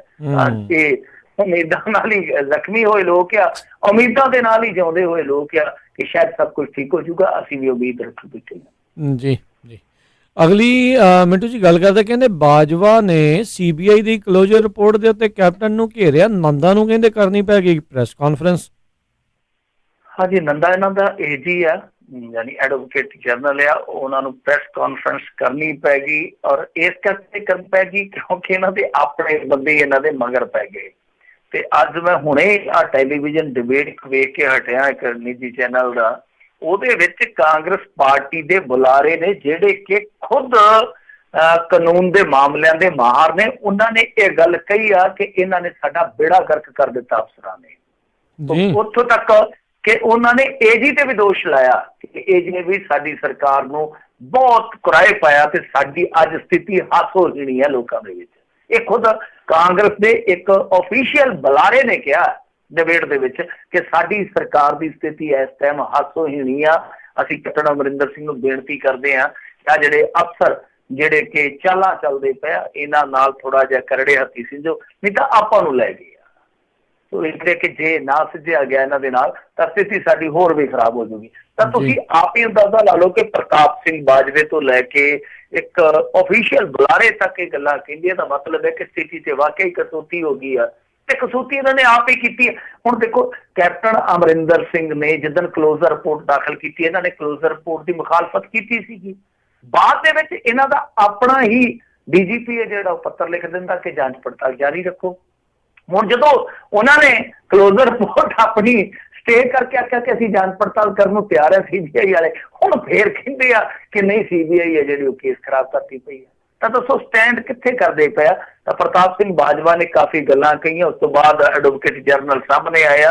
ਪਰ ਜਦੋਂ ਉਹਨਾਂ ਨੂੰ ਸਵਾਲ ਕੀਤੇ ਗਏ ਕੋਈ ਉਹਨਾਂ ਦੀ ਸਥਿਤੀ ਜਿਹੜੀ ਵਧੀਆ ਨਹੀਂ ਸੀ, ਮਤਲਬ ਕਿ ਸਪਸ਼ਟ ਜਵਾਬ ਨਹੀਂ ਦੇ ਸਕੇ। ਤੇ ਹਾਲਾਤ ਇਸ ਟਾਈਮ ਇਹ ਨੇ ਇਸ ਮਾਮਲੇ ਦੇ ਕਿ ਦੇਖੋ ਇਹਨਾਂ ਦੇ ਜਿਹੜੇ DGP ਜਿਹੜੇ ਪੱਤਰ ਲਿਖਦੇ SIT ਦੇ ਜਿਹੜੇ ਮੁਖੀ ਆ, ਉਹ ਕਹਿੰਦੇ ਆ ਕਿ ਇਸ ਮਾਮਲੇ ਦੇ ਵਿੱਚ ਜੀ 2 SIM ਐਕਟਿਵ ਆ, ਜਦ ਕਿ ਇਹਨਾਂ ਦੇ ਕੁੰਵਰ ਵਿਜੇ ਪ੍ਰਤਾਪ ਸਿੰਘ ਵਾਲੇ ਚਲਾਨ ਦੇ ਵਿੱਚ ਜੋ ਹੈਗਾ ਸਭ ਨੂੰ ਪਤਾ ਹੀ ਆ। ਫਿਰ ਦੂਜੀ ਗੱਲ ਇਹ ਆ ਕਿ ਅੱਜ ਦੀ ਤਰੀਕ ਦੇ ਵਿੱਚ ਆਪਾਂ ਦੇਖੀਏ ਤਾਂ ਜਿਹੜੀ CBI ਆ ਉਹ ਜਾ ਕੇ ਇੱਥੋਂ ਤੱਕ ਕਹਿੰਦੀ ਆ ਕਿ ਜਦੋਂ CBI ਨੂੰ ਪੜਤਾਲ ਦੇ ਦਿੱਤੀ, ਪੰਜਾਬ ਪੁਲਿਸ ਉਹਦੇ 'ਚ ਦਖਲ ਹੀ ਨਹੀਂ ਦੇ ਸਕਦੀ। ਤਾਂ ਇਹ ਹੁਣ ਜਾ ਕੇ ਉੱਥੇ ਕਹਿੰਦੇ ਆ ਕਿ ਇਹ ਕਰਤਾ ਜੀ, ਉਹ ਕਰ ਦਿੱਤਾ ਸੀ ਜਾਂਚ ਪੜਤਾਲ ਦੇ ਵਿੱਚ, ਤੁਸੀਂ ਇਹਨਾਂ ਤੱਥਾਂ ਨੂੰ ਫੇਰ ਤੁਸੀਂ ਜਾ ਕੇ ਦੇਖੋ। ਤਾਂ ਦੂਜੀ ਗੱਲ ਇਹ ਵੀ ਹੈ ਨਾ ਕਿ ਜਿਹੜਾ DGP ਆ, ਹੁਣ ਸੋਚਣ ਵਾਲੀ ਗੱਲ ਆ, ਸਮਝਣ ਵਾਲੀ ਗੱਲ ਆ। ਜੇ ਅਸੀਂ ਇਹ ਗੱਲ ਕਹਿੰਦੇ ਆ ਕਿ ਬਾਈਬਲ ਦੇ ਵਿੱਚ ਗੋਲੀ ਚੱਲੀ ਤੇ ਜਿਹੜਾ ਹੋਇਆ ਲਾਠੀ ਚਾਰਜ, ਉਹਦੇ ਲਈ ਸੁਖਬੀਰ ਬਾਦਲ ਸਿੱਧੇ ਤੌਰ ਤੇ ਭਾਵੇਂ ਨਾ ਜ਼ਿੰਮੇਵਾਰ ਹੋਵੇ ਪਰ ਘੱਟੋ ਘੱਟ ਜਵਾਬ ਦੇ ਤੇ ਹੈ, ਕਿਉਂਕਿ ਉਹ ਉਸ ਸਮੇਂ ਦਾ ਗ੍ਰਹਿ ਮੰਤਰੀ ਸੀ। ਤਾਂ ਹਾਈ ਗੱਲ, ਜਿਹੜੇ ਲੋਕ ਇਹ ਗੱਲ ਕਹਿੰਦੇ ਆ ਤਾਂ ਉਹ ਲੋਕ ਅੱਜ ਇਹ ਗੱਲ ਕੈਪਟਨ ਅਮਰਿੰਦਰ ਸਿੰਘ ਤੇ ਵੀ ਲਾਗੂ ਕਰ ਲੈਣ, ਕਿਉਂਕਿ ਅੱਜ ਦੀ ਤਰੀਕ ਦੇ ਵਿੱਚ ਹੋਮ ਮਿਨਿਸਟਰ ਉਹ ਵਾ। ਤੇ ਜੇ ਉਸ ਘਟਨਾ ਲਈ ਸੁਖਬੀਰ ਸਿੰਘ ਬਾਦਲ ਜ਼ਿੰਮੇਵਾਰ ਆ ਤਾਂ ਫਿਰ ਕੈਪਟਨ ਅਮਰਿੰਦਰ ਸਿੰਘ ਦੇ ਪੁੱਛੇ ਤੋਂ ਬਗੈਰ ਉਸ DGP ਨੇ ਚਿੱਠੀ ਕਿੱਦਾਂ ਲਿਖ ਦਿੱਤੀ ਕਿ ਇਹ ਜੀ 2 SIM ਐਕਟਿਵ ਹੈ, ਤੁਸੀਂ ਜਾਂਚ ਪੜਤਾਲ ਜਾਰੀ ਰੱਖੋ। ਹੁਣ ਜਦੋਂ ਇੱਕ ਪਾਸੇ ਤੁਸੀਂ ਅਸੈਂਬਲੀ 'ਚ ਮਤਾ ਪਾਇਆ, ਦੂਸਰੇ ਪਾਸੇ ਤੁਸੀਂ ਆਪ ਹੀ ਹੁਣ ਇਹ ਖਲਾਰਾ ਪਾ ਲਿਆ ਕਿ ਜਾਂਚ ਪੜਤਾਲ ਜਾਰੀ ਰੱਖੋ। ਜੇ ਉਹ ਜਾਂਚ ਪੜਤਾਲ ਜਾਰੀ ਰੱਖਦੇ ਪਏ ਆ ਕਿ ਹਾਂਜੀ ਅਸੀਂ ਜਾਂਚ ਪੜਤਾਲ ਜਾਰੀ ਰੱਖਦੇ ਆ, ਤੁਹਾਡਾ ਤਾਂ ਵੀ ਸਟੈਂਡ ਹੈ ਜਿਹੜਾ ਦੂਸਰਾ। ਸੋ ਕੁੱਲ ਮਿਲਾ ਕੇ ਕਹਿ ਸਕਦੇ ਇਸ ਮਾਮਲੇ ਦੇ ਵਿੱਚ ਕਿ ਬਹੁਤ ਬੁਰੀ ਤਰ੍ਹਾਂ ਘਿਰ ਗਈ ਆ ਕਾਂਗਰਸ, ਬਹੁਤ ਬੁਰੀ ਤਰ੍ਹਾਂ ਇਸ ਮਸਲੇ 'ਚ।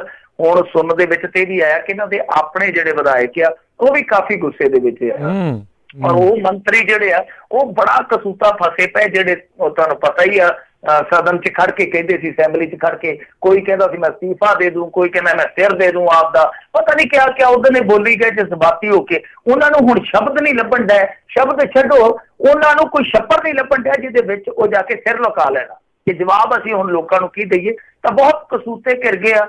ਹੁਣ ਇਹਨਾਂ ਨੂੰ ਕੁਛ ਨਾ ਕੁਛ ਤੇ ਕਰਨਾ ਪਊਗਾ, ਪਰ ਰੌਲੇ ਕੇ ਕਰ ਕੁਛ ਨਹੀਂ ਸਕਦੇ। ਉਹ ਕਿਸੇ ਨੇ ਆਖਿਆ ਸੀ ਕਹਾਵਤ ਹੈ ਸਿਆਣਿਆਂ ਦੀ ਕਿ ਕਿਸੇ ਦੀ ਜੀਭ ਚੱਲੇ ਕਿਸੇ ਦਾ ਹੱਥ ਚੱਲੇ। ਇਹਨਾਂ ਦੀ ਜੀਭ ਹੀ ਚੱਲਦੀ ਆ, ਜੀਭ ਦੇ ਸਿਰ ਤੇ ਸੱਤਾ ਤੱਕ ਪਹੁੰਚ ਗਏ। ਅਕਾਲੀਆਂ ਦਾ ਸ਼ੁਕਰ ਮਨਾਉਣ, ਉਹਨਾਂ ਨੇ ਆਪਣਾ ਬੇੜਾ ਗਰਕ ਇਸ ਹਿਸਾਬ ਨਾਲ ਕੀਤਾ ਕਿ ਆਸਾਨੀ ਦੇ ਨਾਲ ਹੀ ਉੱਥੇ ਪਹੁੰਚ ਗਏ, ਗੱਲਾਂ ਦੇ ਨਾਲ ਹੀ ਉੱਥੇ ਪਹੁੰਚ ਗਏ ਜਿੱਥੇ ਮਿਹਨਤ ਦੇ ਨਾਲ ਪਹੁੰਚਿਆ ਜਾਂਦਾ, ਘਾਲਣਾ ਦੇ ਨਾਲ ਪਹੁੰਚਿਆ ਜਾਂਦਾ। ਤੇ ਇਹਨਾਂ ਦਾ ਹੱਥ ਨਹੀਂ ਚੱਲਦਾ, ਇਹਨਾਂ ਦੀ ਸਿਰਫ ਜੀਭ ਹੀ ਚੱਲਦੀ ਆ। ਸੋ ਜਦੋਂ ਤੱਕ ਹੱਥ ਨਹੀਂ ਚੱਲਦਾ ਉਦੋਂ ਤੱਕ ਦੂਜਿਆਂ ਦੇ ਹੱਥ 'ਚ ਇਨਸਾਫ ਨਹੀਂ ਆਉਂਦਾ। ਜੀ ਜੀ ਬਿਲਕੁਲ। ਅਗਲੀ ਜਿਹੜੀ ਗੱਲ ਕਰਦੇ, ਕਹਿੰਦੇ ਮਾਈਨਿੰਗ ਕਰਕੇ ਹੜ੍ਹ ਆਉਣ ਬਾਰੇ ਸੁਖਬੀਰ ਬਾਦਲ ਦੇ ਦੋਸ਼ਾਂ ਦਾ ਬਾਜਵਾ ਨੇ ਦਿੱਤਾ ਮੋੜਵਾਂ ਜਵਾਬ। ਬਸ ਉਹੀ ਕੈਂਸ ਜਾਬਾਂ ਦਾ ਪੇੜ ਆ। ਹੁਣ ਸੁਖਬੀਰ ਸਿੰਘ ਬਾਦਲ ਨੂੰ ਪਹਿਲਾ ਸਵਾਲ ਤੇ ਇੱਕ ਬੰਦਾ ਇਹ ਕਰੇ ਕਿ ਮਾਈਨਿੰਗ ਸ਼ਬਦ ਕਦੋਂ ਆਇਆ ਸੀਗਾ। ਅਸੀਂ ਆਪਣੀ ਸੰਭਾਲਾ ਦੇ ਵਿੱਚ ਕਦੇ ਸ਼ਬਦ ਨਹੀਂ ਸੀ ਸੁਣਿਆ, ਕਦੇ ਨਹੀਂ ਸੀ ਮੀਡੀਆ 'ਚ ਪੜ੍ਹਿਆ। ਇਹ ਮਾਈਨਿੰਗ ਸ਼ਬਦ ਕਦੋਂ ਆਇਆ, ਗੈਂਗਸਟਰ ਸ਼ਬਦ ਕਦੋਂ ਆਇਆ? ਇਹ ਸ਼ਬਦ ਹੈ ਹੀ ਨਹੀਂ ਸੀ, ਸਾਡੇ ਕਲਚਰ ਦਾ ਹਿੱਸਾ ਹੀ ਨਹੀਂ ਹੈਗੇ। ਇਹ ਸ਼ਬਦ ਕਦੋਂ ਤੋਂ ਪ੍ਰਚਲਿਤ ਹੋਏ? ਸੁਖਬੀਰ ਸਿੰਘ ਬਾਦਲ ਦੱਸ ਦੇਵੇ ਕਿਹੜੇ ਰਾਜ 'ਚ ਹੋਏ ਸੀਗੇ। ਸੋ ਕਹਿਣ ਦਾ ਭਾਵ ਇਹ ਆ ਕਿ ਇਸ ਮਾਮਲੇ 'ਚ ਕੋਈ ਵੀ ਕਿਸੇ ਤੋਂ ਘੱਟ ਨਹੀਂ ਹੈਗਾ। ਪਰ ਰੌਲਾ ਇਹ ਆ ਕਿ ਜਿਹੜੇ ਇਹ ਆ ਇੰਨੇ ਢੀਠ ਆ, ਜਿਹੜੇ ਆਹ ਸਰਕਾਰ ਵਾਲੇ ਆ, ਇਹ ਉਹਨਾਂ ਦੇ ਮੁਕਾਬਲੇ 'ਚ ਆਪ ਹੀ ਖੜ ਜਾਂਦੇ ਆ ਕਿ ਹਾਂਜੀ ਤੁਹਾਡੇ ਵੇਲੇ ਵੀ ਤਾਂ ਹੁੰਦਾ ਸੀਗਾ, ਤੁਹਾਡੇ ਵੇਲੇ ਕਿਹੜਾ ਕੁਛ ਹੋਇਆ। ਤੇ ਤੁਹਾਨੂੰ ਇਸ ਕਰਕੇ ਥੋੜੀ ਲੋਕਾਂ ਨੇ ਚੁਣਿਆ ਸੀਗਾ ਕਿ ਤੁਸੀਂ ਉਹਨਾਂ ਨੂੰ ਕੰਪੇਅਰ ਕਰਕੇ ਚੱਲੀ ਜਾਓ, ਤੁਹਾਡੇ ਰਾਜ ਦੇ ਵਿੱਚ ਆ ਹੋਇਆ ਸੀਗਾ ਤੇ ਸਾਡੇ ਰਾਜ ਦੇ ਵਿੱਚ ਚਲੋ ਥੋੜਾ ਤੁਹਾਡੇ ਨਾਲੋਂ ਘੱਟ ਆ। ਤਾਂ ਇਹ ਮਾਮਲਾ ਕੀ ਸੀਗਾ ਕਿ ਸੁਖਬੀਰ ਸਿੰਘ ਬਾਦਲ ਨੇ ਆਖਿਆ ਕਿ ਜਿਹੜੇ ਹੜ੍ਹ ਆਏ ਆ ਇਹਦੀ ਇੱਕ ਵਜ੍ਹਾ ਮਾਇਨੇ ਗਿਆ। ਤਾਂ ਮੈਂ ਕਹਿੰਦਾ ਕਿ ਬਿਲਕੁਲ ਸਹੀ ਗੱਲ ਆ। ਦਰਿਆ ਦੇ ਕੰਢੇ ਜਿਹੜੇ ਖੁਰਚ ਕੇ ਇਹਦੇ 'ਚ ਲੋਕ ਵੀ ਗੁਨਾਹਗਾਰ ਆ, ਇਕੱਲਾ ਮਾਈਨਿੰਗ ਮਾਫੀਆ ਨਹੀਂ, ਲੋਕਾਂ ਨੇ ਵੀ ਬਹੁਤ ਜ਼ਿਆਦਾ ਖੁਰਚਿਆ ਸਾਡੀ ਪੰਜਾਬ ਦੀ ਧਰਤੀ ਨੂੰ। ਤਾਂ ਜਿੱਦਾਂ ਦਾ ਲੱਗਦਾ ਤੁਹਾਨੂੰ ਪਤਾ ਹੀ ਹੈ, ਮੁਫਤ ਦਾ ਤੇਲ ਤੇ ਆਪਦਾ ਛਿੱਤਰ ਹੋ ਜਾਂਦਾ।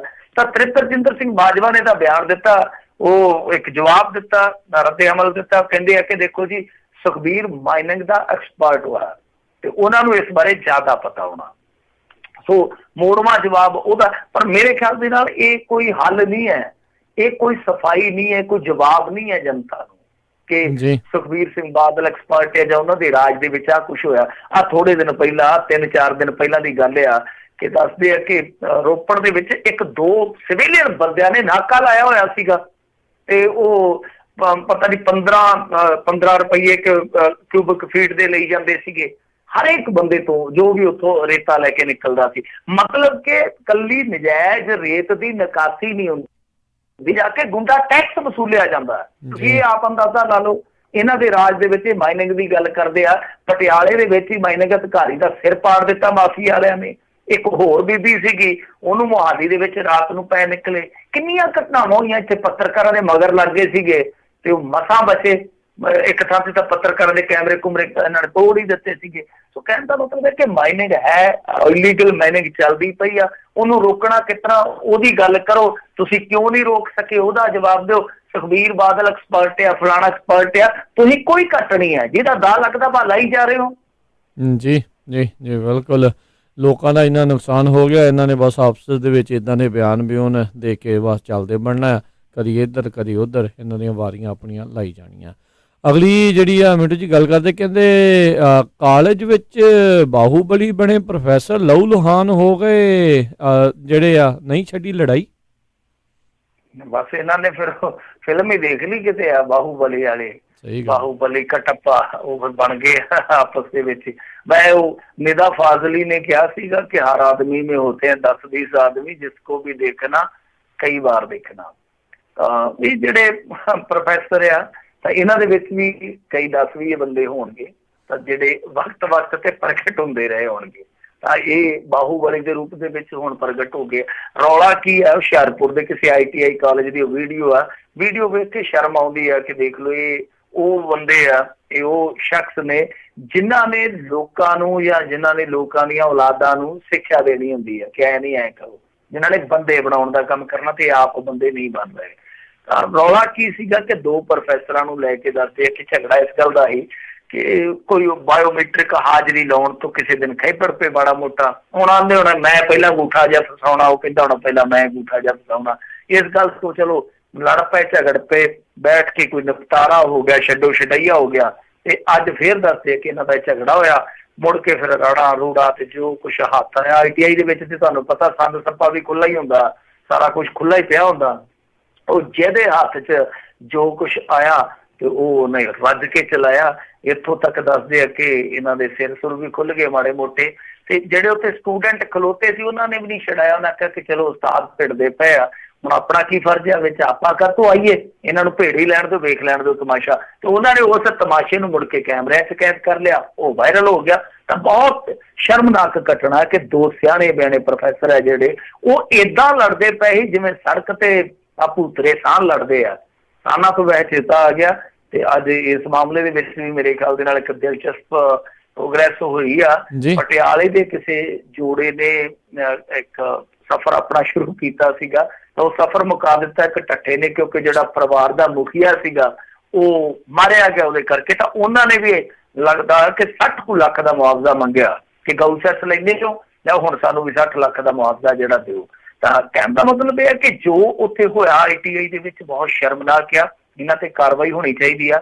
ਪਰ ਸ਼ਰਮਾਂ ਜਿਹੜੀਆਂ ਲੱਥੀਆਂ ਪਈਆਂ ਆ। 2-3 ਦਿਨ ਪਹਿਲਾਂ ਵੀਡੀਓ ਚੱਲਣ ਡਈ ਸੀਗੀ ਇੱਕ ਪ੍ਰਿੰਸੀਪਲ ਦੀ, ਉਹ ਆਪਦੇ ਦਫ਼ਤਰ 'ਚ ਜੋ ਕਰਦਾ ਪਿਆ ਉਹ ਸਭ ਨੇ ਤੁਸੀਂ ਸੁਣ ਲਿਆ ਹੋਣਾ, ਦੇਖ ਲਿਆ ਹੋਣਾ ਕੀ ਹਰਕਤਾਂ ਕਰਦਾ। ਤੇ ਨਾਲ ਉਹ ਟੀਚਰਾਂ ਜਿਹੜੀਆਂ 2 ਉਹ ਵੀ ਉਸੇ ਤਰ੍ਹਾਂ ਹੀ ਲੱਗੀਆਂ। ਤੇ ਇੱਕ ਹੁਣ ਹੋਰ ਵੀਡੀਓ ਵਾਇਰਲ ਹੋਈ ਪਈ ਆ ਜਿਹਦੇ ਵਿੱਚ ਇੱਕ ਟੀਚਰ ਹੈ ਜਿਹੜੀ ਉਹ ਆਪਣੇ ਹੀ ਸਟੂਡੈਂਟ ਦੇ ਨਾਲ ਇੱਕ ਐਸੀ ਵੀਡੀਓ ਚੈਟ ਕਰ ਰਹੀ ਹੈ ਜਿਹਦੀ ਆਪਾਂ ਮਾਈਕ ਤੇ ਗੱਲ ਵੀ ਨਹੀਂ ਕਰ ਸਕਦੇ ਜੀ। ਉਹ ਜਿਹੜੀ ਵੀਡੀਓ ਚੈਟ ਕਰ ਰਹੀ ਹੈ ਉਹ ਵੀ ਵੀਡੀਓ ਵਾਇਰਲ ਹੋਈ ਪਈ ਆ। ਸੋ ਇੱਥੇ ਬੇੜਾ ਹੀ ਕਰਕੇ ਪਿਆ, ਹਾਲਾਤ ਜਿਹੜੇ ਆ ਉਹ ਕਾਫੀ ਜ਼ਿਆਦਾ ਵਿਗੜੇ ਪਏ ਆ।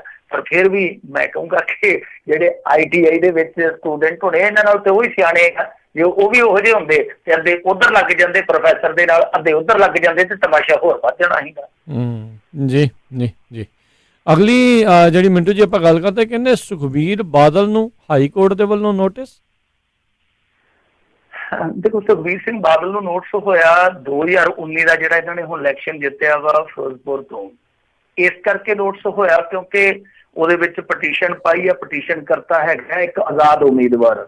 ਤਾਂ ਉਹਨੇ ਜਾ ਕੇ ਆਪਣੇ ਪਟੀਸ਼ਨ ਦੇ ਵਿੱਚ ਤਰਕ ਦਿੱਤਾ ਵਾ ਕਿ ਇਹਨਾਂ ਦੇ ਕੁਝ ਖਰਚੇ ਸੀਗੇ, ਜਿੱਦਾਂ ਰੈਲੀਆਂ ਸ਼ੈਲੀਆਂ ਕੀਤੀਆਂ ਇਹਨਾਂ ਨੇ, ਤਾਂ ਉਹ ਇਹਨਾਂ ਨੇ ਜਿਹੜੇ ਰੂਟੀਨ ਦੇ ਖਰਚੇ ਹੁੰਦੇ ਜੋ ਚੋਣ ਕਮਿਸ਼ਨ ਵੱਲੋਂ ਨਿਸ਼ਚਿਤ ਕੀਤੇ ਹੁੰਦੇ ਆ ਉਹਨਾਂ ਦੇ ਵਿੱਚ ਇਹਨਾਂ ਨੇ ਐਡ ਨਹੀਂ ਕੀਤੇ ਹੋਏ। ਮਸਲਨ ਕਿ ਜਿੱਦਾਂ ਇਹਨਾਂ ਦੇ ਖਰਚੇ ਆਮ ਤੌਰ ਤੇ ਦਰਜ ਹੁੰਦੇ, ਸਨੀ ਦਿਓਲ ਵੀ ਖਰਚੇ ਵਾਲੇ ਚੱਕਰ 'ਚ ਫਸਿਆ ਗਿਆ, ਤਾਂ ਉਹ ਖਰਚੇ ਇਹਨਾਂ ਨੇ ਦਰਜ ਨਹੀਂ ਕੀਤੇ ਜਿਹੜੇ ਕਿ ਕਰਨੇ ਸੀਗੇ ਰੂਟੀਨ ਦੇ ਖਰਚਿਆਂ ਦੇ ਵਿੱਚ। ਤਾਂ ਹੁਣ ਦੇਖੋ ਇਹਦੇ ਵਿੱਚ ਕੀ ਉਹਨਾਂ ਦੇ ਤਰਕ ਵਜਨਦਾਰ ਆ, ਕੀ ਉਹਨਾਂ ਦੇ ਤਰਕ ਜਿਹੜੇ ਔਲੇ ਆ, ਕਿੰਨੇ ਕੁ ਸਬੂਤ ਆ ਉਹਨਾਂ ਦੇ ਕੋਲ, ਉਹ ਸਮਾਂ ਦੱਸੂਗਾ। ਪਰ ਗੱਲ ਇਹ ਹੈ ਕਿ ਇਹਨਾਂ ਨੋਟਸਾਂ ਨਾਟਸਾਂ ਦੀ ਪਰਵਾਹ ਨਹੀਂ ਕਰਦੇ। ਪਰਵਾਹ ਇਸ ਕਰਕੇ ਨਹੀਂ ਕਰਦੇ ਕਿਉਂਕਿ ਇਹਨਾਂ ਨੂੰ ਪਤਾ ਹੁੰਦਾ ਕਿ ਜਿਸ ਰਫ਼ਤਾਰ ਦੇ ਨਾਲ ਕਾਨੂੰਨ ਚੱਲਦਾ ਉਸ ਹਿਸਾਬ ਦੇ ਨਾਲ ਸਾਡੀ ਟਰਮ ਜਿਹੜੀ ਉਹ ਬਹੁਤ ਤੇਜ਼ ਚੱਲਦੀ ਹੈ ਤੇ ਉਦੋਂ ਨੂੰ ਟਰਮ ਪੂਰੀ ਹੋ ਜਾਂਦੀ ਆ। ਸਾਡੀ ਇੱਥੋਂ ਲਾਗਿਓ ਹੀ ਇੱਕ ਬਣ ਗਈ, ਤੁਹਾਨੂੰ ਮੈਂ ਸੁਣਾ ਦਿੰਦਾ। ਸਾਡੇ ਪਿੰਡ ਦੇ ਨਾਲ ਹੀ ਇੱਕ ਪਿੰਡ ਆ, ਉੱਥੋਂ ਦੇ ਮੁੰਡੇ ਨੇ ਬੀਬਾ ਹਰਸਿਮਰਤ ਕੌਰ ਬਾਦਲ ਤੇ 2014 ਦੇ ਵਿੱਚ ਕੇਸ ਕੀਤਾ ਸੀ, ਆਈਓ ਇਸੇ ਤਰ੍ਹਾਂ ਦਾ ਹੀ ਚੋਣ ਸੰਬੰਧੀ। ਤੇ ਤੁਸੀਂ ਹਿਸਾਬ ਲਾ ਲਓ ਕਿ ਬੀਬਾ ਦਾ ਇੱਕ ਟਰਮ ਪੂਰਾ ਹੋ ਗਿਆ ਤੇ ਮੇਰੇ ਖਿਆਲ ਦੇ ਨਾਲ ਦੂਜਾ ਵੀ ਨਾ ਕਿਤੇ ਹੋ ਜਾਵੇ, ਉਹ ਕੇਸ ਹਾਲੇ ਵੀ ਚੱਲੀ ਜਾਂਦਾ, ਉਹ ਕੇਸ ਹਾਲੇ ਵੀ ਚੱਲੀ ਜਾਂਦਾ। ਤੇ ਨਵਜੋਤ ਸਿੰਘ ਸਿੱਧੂ ਦਾ ਵੀ ਮਾਮਲਾ ਹੈਗਾ ਹੀ ਆ, ਤੁਹਾਨੂੰ ਪਤਾ ਹੀ ਆ। ਨਵਜੋਤ ਸਿੰਘ ਸਿੱਧੂ ਤੇ ਓਮ ਪ੍ਰਕਾਸ਼ ਸੋਨੀ ਆ ਜਿਹੜਾ ਕੈਬਨਿਟ ਮਿਨਿਸਟਰ, ਇਹਨੇ ਕੇਸ ਕੀਤਾ ਸੀਗਾ। ਉਹ ਜਿਹੜਾ ਕੇਸ ਸੀਗਾ ਉਹ ਚੱਲਦਾ ਹੌਲੀ ਹੌਲੀ ਸੁਪਰੀਮ ਕੋਰਟ ਤੱਕ ਪਹੁੰਚ ਗਿਆ ਕਿ ਕੀ ਨਵਜੋਤ ਸਿੰਘ ਸਿੱਧੂ ਤੇ ਕੇਸ ਚਲਾਇਆ ਜਾਵੇ। ਤਾਂ ਉਦੋਂ ਤੱਕ ਨਵਜੋਤ ਸਿੰਘ ਸਿੱਧੂ ਆਪਣੀ ਟਰਮ ਪੂਰੀ ਕਰਕੇ ਕਾਂਗਰਸ ਦੇ ਵਿੱਚ ਸ਼ਾਮਲ ਹੋ ਚੁੱਕਾ ਸੀਗਾ, ਕਾਂਗਰਸ ਦੇ ਵਿੱਚ ਸ਼ਾਮਲ ਹੋ ਗਿਆ। ਤੇ ਉਹ ਸੋਨੀ ਸਾਹਿਬ ਨੇ ਕਿਹਾ ਹੁਣ ਕੇਸ ਚਲਾ ਕੇ ਕੀ ਕਰਨਾ, ਹੁਣ ਜੋ ਸਾਡਾ ਆਪਦਾ ਹੋ ਗਿਆ। ਸੋ ਇਹੋ ਜਿਹੇ ਹਾਲਾਤ ਆ, ਇਹਨਾਂ ਪਟੀਸ਼ਨਾਂ ਦਾ ਜਲਦੀ ਤੋਂ ਜਲਦੀ ਨਿਪਟਾਰਾ ਹੋਣਾ ਚਾਹੀਦਾ, ਤਾਂ ਹੀ ਇਹ ਸਕਾਰਾਤਮਕ ਭੂਮਿਕਾ ਅਦਾ ਕਰ ਸਕਦੀਆਂ। ਤੇ ਜੇ ਸਿਰਫ ਤੇ ਸਿਰਫ ਇੱਕ ਖਬਰ ਲਵਾਉਣ ਤੱਕ ਹੀ ਸੀਮਤ ਆ ਕਿ ਇੱਕ ਨੇ ਪਟੀਸ਼ਨ ਪਾਈ, ਮੁਕੇ ਉਹ ਖਬਰ ਲੱਗ ਗਈ, ਉਹਨੇ ਕੱਟ ਕੇ ਆਪਣੇ ਘਰੇ ਰੱਖ ਲਈ ਜਾਂ ਅੱਜ ਕੱਲ੍ਹ ਡੈਸਕਟਾਪ ਤੇ ਅਗਲਾ ਰੱਖ ਲੈਂਦਾ, ਤਾਂ ਫਿਰ ਲੋਕਤੰਤਰ ਹੈ ਜਿਹੜਾ ਉਹ ਤੇ ਵਿਚਾਰਾ ਆਪੇ ਹੀ ਕਿਤੇ ਨਾ ਕਿਤੇ ਕਿਸੇ ਗੋਠਣਾ ਵਿੱਚ ਸਿਸਕਦਾ ਤੁਹਾਨੂੰ ਮਿਲ ਹੀ ਜਾਣਾ। ਜੀ ਜੀ ਬਿਲਕੁਲ। ਤੇ ਅਗਲੀ ਜਿਹੜੀ ਮਿੰਟੂ ਜੀ ਉਸ ਖਬਰ ਦੇ ਵੱਲ ਵੱਧਦੇ ਹਾਂ ਤੇ ਨਾਲ ਹੀ ਸਰੋਤਿਆਂ ਨੂੰ ਦੱਸੇ ਵੀ ਜਿੱਦਾਂ ਸਭ ਨੂੰ ਪਤਾ ਜੀ ਅੱਜ ਸ਼ੁੱਕਰਵਾਰ ਆ, ਸੋ ਮਿੰਟੂ ਜੀ ਨੇ ਆਪਣੇ ਨਾਲ ਬ੍ਰੇਕ ਤੋਂ ਬਾਅਦ ਦੇ ਵਿੱਚ ਜੇ ਕੁਝ ਸਮੇਂ ਲਈ ਜਿਹੜੇ ਜੁੜੇ ਰਹਿਣਾ ਆ। ਜੇ ਤੁਹਾਡੇ ਵੀ ਕੋਈ ਸਵਾਲ ਹੈਗੇ ਨੇ ਭਾਰਤ ਜਾਂ ਪੰਜਾਬ ਦੀ ਜਿਹੜੀ ਸਿਆਸਤ ਨੂੰ ਲੈ ਕੇ ਤਾਂ ਤੁਸੀਂ ਕਾਲ ਕਰ ਸਕਦੇ ਹੋ। ਸਟੂਡੀਓ ਦੇ ਵਿੱਚ ਨੰਬਰ ਹੈ 408 272 5200 4082725200। ਤੇ ਬ੍ਰੇਕ ਤੋਂ ਜਾਣ ਤੋਂ ਪਹਿਲਾਂ ਅਗਲੀ ਖਬਰ ਤੇ ਨਜ਼ਰ ਮਾਰੀਏ ਤੇ ਕਹਿੰਦੇ ਧਨੀ ਪਿੰਡ ਸਕੂਲ ਨੇ ਹੜ੍ਹ ਪੀੜਤਾਂ ਦੀ ਸਹਾਇਤਾ ਲਈ 51,000 ਰੁਪਏ ਦਾ ਪਾਇਆ ਯੋਗਦਾਨ। ਬੜੀ ਵਧੀਆ ਖਬਰ ਆ, ਬੜੀ ਸਕੂਨ ਦੇਣ ਵਾਲੀ ਖਬਰ ਆ ਕਿ ਇੱਕ ਸਕੂਲ ਦੇ ਬੱਚਿਆਂ ਨੇ ਜਾਂ ਸਕੂਲ ਦੇ ਸਟਾਫ ਨੇ ਪੈਸਾ ਇਕੱਤਰ ਕੀਤਾ, ਮਤਲਬ ਕਿ ਜੋ ਵੀ ਲਾਗੇ ਪਾਸੇ ਪਿੰਡ ਹੋਣਗੇ ਤਾਂ ਉੱਥੋਂ ਸਾਰਿਆਂ ਤੋਂ ਥੋੜਾ ਲੈ ਕੇ ਤੇ ਜੋ ਵੀ ਉਹਨਾਂ ਦੇ ਕੋਲ ਸਰਿਆ ਪੁੱਜਿਆ ਉਹਨਾਂ ਨੇ ਕੀਤਾ 51,000 ਰੁਪਇਆ ਬੱਚਿਆਂ ਵੱਲੋਂ ਇਕੱਠਾ ਕਰਨਾ, ਫਿਰ ਹਰ ਪੀੜਤਾਂ ਨੂੰ ਦੇਣਾ। ਮੈਂ ਕਹਿੰਦਾ ਕਿ ਬਹੁਤ ਹੀ ਸਕੂਨ ਦੇਣ ਵਾਲੀ ਖਬਰ ਆ। ਦੇਖੋ ਹੋਰ ਖਬਰਾਂ ਜਿਹੜੀਆਂ ਅਸੀਂ ਕਰਦੇ ਉਹ ਤਪਦੇ ਹੀ ਕਰਦੇ ਆ, ਬੜਾ ਦਿਲ ਨੂੰ ਕੁਛ ਹੁੰਦਾ। ਅਖਬਾਰ ਖੋਲੀਏ ਕਈ ਪੰਨੇ ਇਸ ਤਰ੍ਹਾਂ ਦੇ ਹੁੰਦੇ ਆ, ਉਹ ਲਹੂ ਨਾਲ ਨਿਚੜਦੇ ਆਉਂਦੇ ਆ, ਲਹੂ ਨਾਲ। ਕਿਤੇ ਰੇਪ ਕਰਦਿਆਂ ਬੱਚੀ ਨੂੰ ਮਾਰ ਦਿੱਤਾ, ਕਿਤੇ ਲੜਾਈ ਝਗੜੇ 'ਚ ਇੱਕ ਦੂਜੇ ਨੂੰ ਰਿਸ਼ਤਿਆਂ ਨੇ ਮਾਰ ਦਿੱਤਾ, ਫਿਰ ਕਿਤੇ ਢੱਠੇ ਨੇ ਕਿਸੇ ਨੂੰ ਮਾਰ ਦਿੱਤਾ, ਕਿਸੇ ਨੂੰ ਗਊ ਮਾਤਾ ਨੇ ਮਾਰ ਦਿੱਤਾ, ਯਾਨੀ ਏਦਾਂ ਦੀਆਂ ਖਬਰਾਂ। ਕਿਸਾਨ ਮਰ ਗਿਆ, ਕਿਤੇ ਐਕਸੀਡੈਂਟ ਹੋ ਗਏ, ਤਾਂ ਇਹ ਨੁੱਚੜਦੀਆਂ ਆਉਂਦੀਆਂ ਅਖਬਾਰਾਂ ਦੁੱਖਾਂ ਨਾਲ, ਦਰਦਾਂ ਦੇ ਨਾਲ, ਲਹੂ ਲੋਹਾਂਤਾ ਦੇ ਨਾਲ। ਪਰ ਇਸ ਤਰ੍ਹਾਂ ਦੀਆਂ ਖਬਰਾਂ ਥੋੜਾ ਸਕੂਨ ਦਿੰਦੀਆਂ। ਤਾਂ ਇਹ ਜਿਹੜਾ ਕੰਮ ਕੀਤਾ ਬੱਚਿਆਂ ਨੇ ਬਹੁਤ ਹੀ ਮਿਸਾਲੀ ਹੈ, ਬਹੁਤ ਹੀ ਵਧੀਆ। ਤਾਂ ਸਿੱਖਿਆ ਵਿਭਾਗ ਨੂੰ ਚਾਹੀਦਾ ਇਹੋ ਜਿਹੇ ਸਕੂਲ ਦੇ ਜਿਹੜੇ ਬੱਚੇ ਆ ਜਾਂ ਸਟਾਫ ਉਹਨਾਂ ਨੂੰ ਸਨਮਾਨਿਤ ਕਰਨਾ ਚਾਹੀਦਾ, ਜਿਨ੍ਹਾਂ ਦੀ ਸੋਚ ਹੁਣੇ ਹੀ ਇਸ ਟਾਈਪ ਦੀ ਹੈ ਬੱਚਿਆਂ ਦੀ, ਤਾਂ ਉਹ ਅੱਗੇ ਚੱਲ ਕੇ ਵੀ ਬਹੁਤ ਵਧੀਆ ਮਨੁੱਖ ਬਣ ਸਕਦੇ ਆ। ਸਾਨੂੰ ਇਸੇ ਤਰ੍ਹਾਂ ਦੇ ਮਨੁੱਖਾਂ ਦੀ ਜ਼ਰੂਰਤ ਆ, ਵਰਨਾ ਸਾਨੂੰ ਉਹਨਾਂ ਬੰਦਿਆਂ ਦੀ ਨਹੀਂ ਜ਼ਰੂਰਤ ਆ ਜਿਹੜੇ ਡੁੱਬੀ ਹੋਈ ਆਰਥਿਕਤਾ ਦੇ ਵਿੱਚ ਵੀ ਨਾਰੇ ਲਾਈ ਜਾਂਦੇ ਆ ਕਿ ਮੋਦੀ ਹੈ ਤਾਂ ਮੁਮਕਿਨ ਹੈ, ਮੋਦੀ ਹੈ ਤਾਂ ਮੁਮਕਿਨ ਹੈ। ਜੀ ਜੀ। ਤੇ ਮਿੰਟੂ ਜੀ ਇੱਥੇ ਆਪਾਂ ਲੈਨੇ ਇੱਕ ਬ੍ਰੇਕ ਤੋਂ ਬਾਅਦ ਸਰੋਤਿਓ ਫਿਰ ਵਾਪਸ ਹਾਜ਼ਰ ਹੁੰਦੇ ਆ। ਤੇ ਜੇ ਤੁਸੀਂ ਸਵਾਲ ਪੁੱਛਣਾ ਚਾਹੁੰਦੇ ਹੋ ਮਿੰਟੂ ਜੀ ਨੂੰ ਤਾਂ ਕਾਲ ਕਰ ਸਕਦੇ ਹੋ ਸਟੂਡੀਓ ਦੇ ਵਿੱਚ, ਤੇ ਨੰਬਰ ਹੈਗਾ 408 272 5200 4082725200। ਮਿਲਦੇ ਆ ਇੱਕ ਬ੍ਰੇਕ ਤੋਂ ਬਾਅਦ।